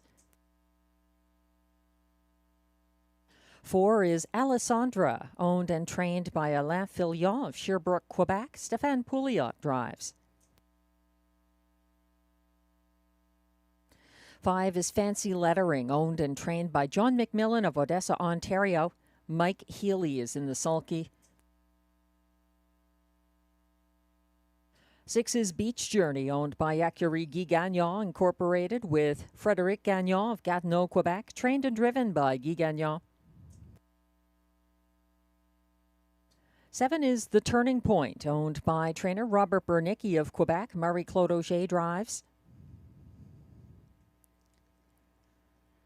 From Post 8, Tamara Hanover for owner Jamie Copley and co-owner Kimberly Eden, both of Ontario, with the Max Webster Stable of Nova Scotia. Tamara Hanover is trained by Mandy Archer and driven by Robert Shepard. And from Trailing Post 9, it's Dial Me Up, owned by Gina Bragagnolo with trainer Yves Tessier, both of Trois-Rivières, Quebec, and Lynn Bragagnolo of Carp, Ontario. Ryan Guy drives. That's your field of 9 pacing mares. Exactor, Triactor, and Super High 5 wagering in this last race of the card. Make it count. Here's the 2-1 favorite. Tepid favoritism for the 3, Beauty is Blind, who wired for Pascal Berube last Wednesday. She held off Putty Cat by a diminishing margin, and Putty Cat has a good post here and an equipment change on the inside of Beauty is Blind. It was a strong effort. I just don't know if it's going to be repeated here. This is a very deep and sizable field in race 10. Glenn and I have divided opinions as well. I'm looking to the currently 9-1, number 1 Fireshine. It was a beaten 9-5 favorite in her most recent outing. She won her July 13th Rideau debut for current driver and owner-trainer William Waugh and Gerard Vaillancourt, and that win was from the rail. Fireshine got away second over fourth for Ryan Guy on Wednesday and launched first over in front of the grandstand. She advanced into second at the half outside of Beauty is Blind, but got parked to the top of the stretch. Fireshine still held on for fourth and was claimed back. 10-1.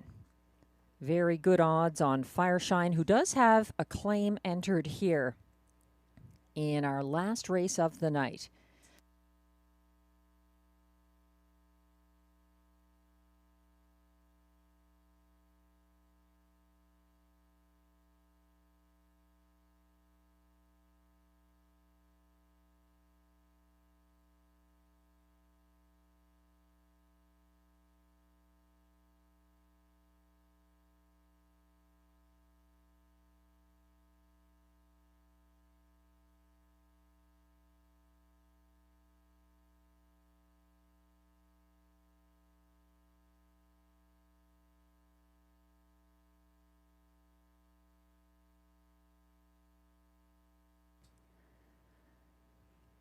This field is going behind the gate momentarily. Still time to play. Race 10, our last of the night at Rideau Carleton.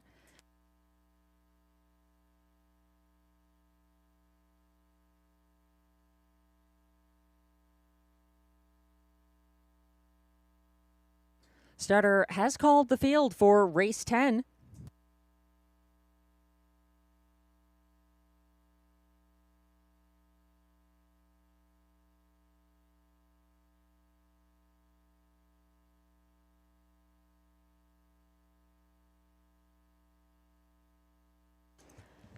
The mares are lining up now for the last of the night. Thanks to all the horse players who joined us this evening. 1 is Fireshine for William Waugh. 2, Putty Cat, Sylvain Lacaille. 3, Beauty is Blind, Pascal Berube, the 5-2 current favorite. 4 is Alessandra, Stéphane Pouliot. 5, Fancy Lettering, Mike Healy. 6, Beach Journey, Guy Gagnon. 7, The Turning Point, Marie-Claude Auger. 8, Tamara Hanover for Robert Shepard, and the trailer is 9, Dial Me Up for Ryan Guy. The field is on the backstretch, rapidly approaching the start. They're off and pacing the inside trio, leaving strongly Fireshine, Putty Cat, and Beauty is Blind. Duking it out early, that's Putty Cat and Sylvain Lacaille landing on the point. And first over in second now, Beauty is Blind. Moving up into second inside of her, Fireshine for William Waugh. And then dropping into third, Beauty is Blind. It's a good 4 lengths back to an advancing first over Tamara Hanover, approaching the opening quarter, reached in a sharp 26-4 by the current leader. Putty Cat in control by about 2 lengths now, coming down the stretch the first time, stalked by Fireshine from the pocket. In third, Beauty is Blind. Fourth now, that's Tamara Hanover, and following her from fifth, that's Dial Me Up as they head around the second turn, led to the half by Putty Cat, who gets there in 56-1, keeping ahead of Fireshine. It's a long night at the office for Tamara Hanover, grinding first over into third on the outside, shuffled back fourth inside. Beauty is Blind, second over, fifth at the moment, Dial Me Up, and inside, caught in with nowhere to go in seventh. That's Beach Journey on the outside, third over from the back of the field and trying to do something on the final turn, Alessandra. And at the back, it would take a miracle for the Turning Point or the final trailer in this field. Fancy Lettering, 125 flat, 2 3/4. They're turning for home now, and Putty Cat trying to get this front-end victory. She's confronted on the outside by Tamara Hanover. Up the inside, Fireshine. Fireshine gaining late on Putty Cat. Tamara Hanover. Oh, those three. It's going to be Tamara Hanover over Putty Cat and Fireshine. It looked like Beauty is Blind may have been fourth there, 154-3.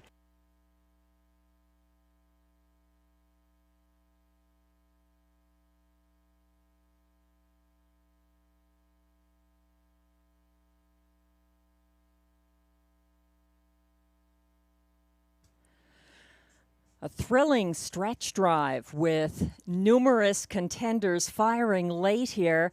They were ganging up on Putty Cat, still in charge, but Tamara Hanover and Robert Shepard charging late up the inside. Fireshine also, and Beauty is Blind was loose late too. She's up for fourth, it looks like, and the Turning Point appeared to be fifth in race 10.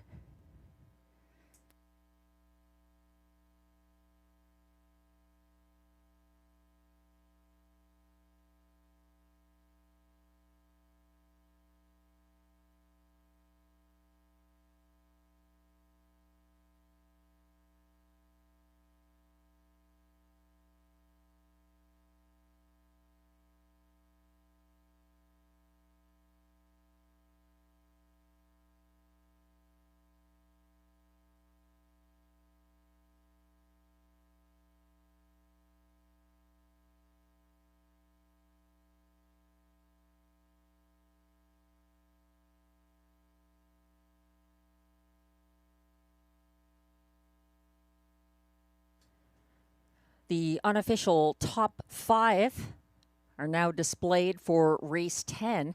At odds of 6-1, number 8, Tamara Hanover gets the win for Robert Shepard at odds of 6-1.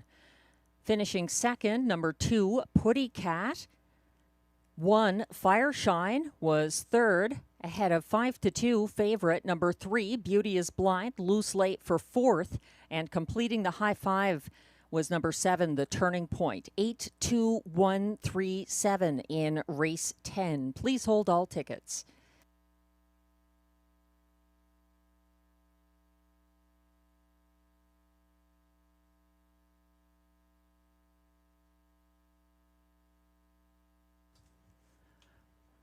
What a mare to win like that.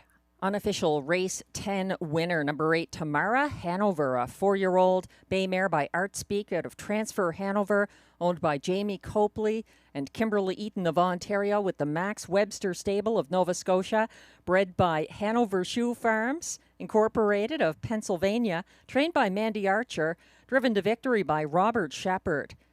154-3, that's win number 11 of the year. After a bit of a break, Tamara Hanover. Congratulations.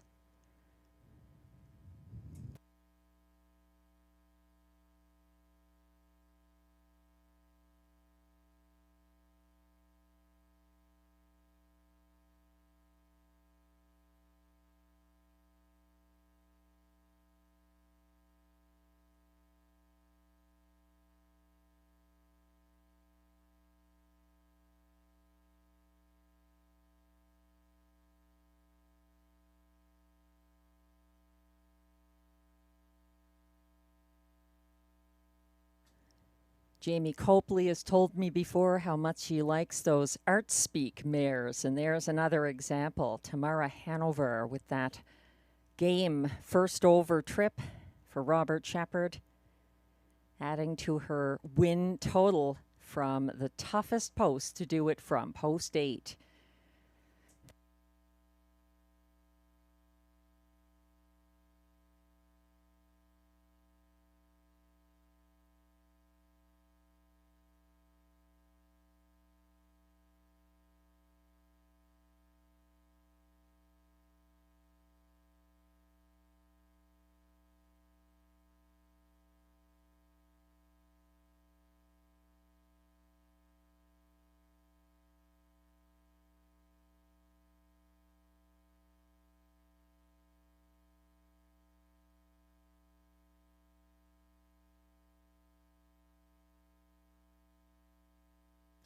Race 10 is now official.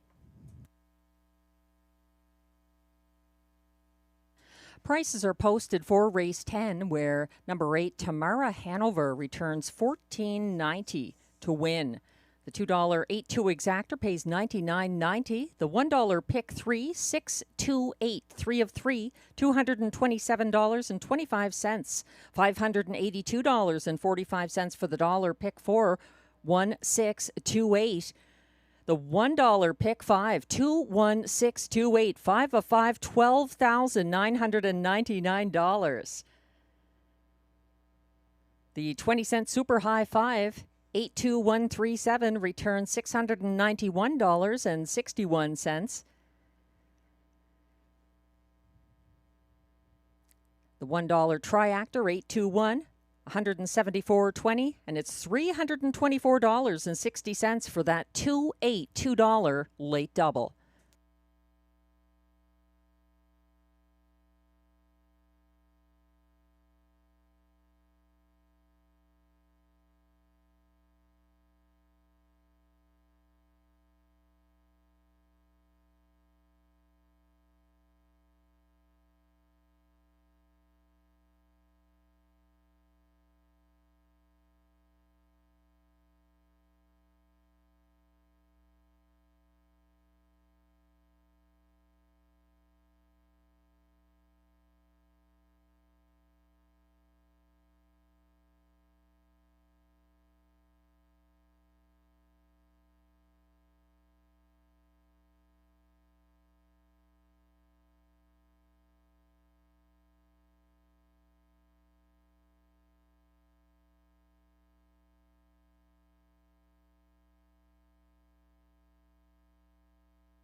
The race 10 rundown is now displayed. 1 Fireshine was third. 2 Putty Cat was second.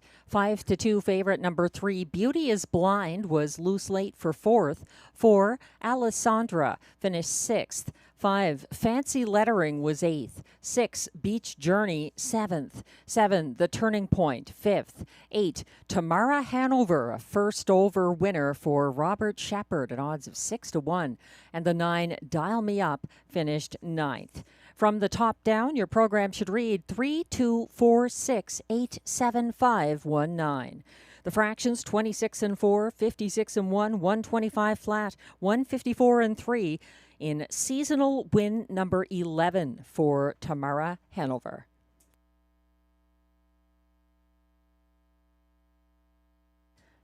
Number 1, Fireshine, was claimed in race 10 for a price of $10,625 and goes to owner-trainer Melissa Loyer.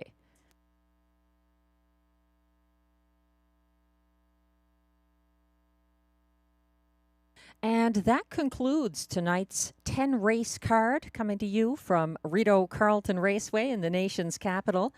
Thanks to all the horse players who joined us tonight at the Simo Lounge, online or on track. Handle $191,915. It pays to play Rideau Carleton. And we hope you can join us again on Sunday at 6:30 p.m. for more live racing. Some of the best in the country. And it's still beautiful weather if you'd like to join us. The picnic tables are out. Saturday night in the Simulcast Lounge, $600 is the jackpot in Tammy Forgey's free-to-play, on-track only handicapping contest. Thanks again. Enjoy the rest of your evening and week. I'm Melissa Keith, track announcer. Good night.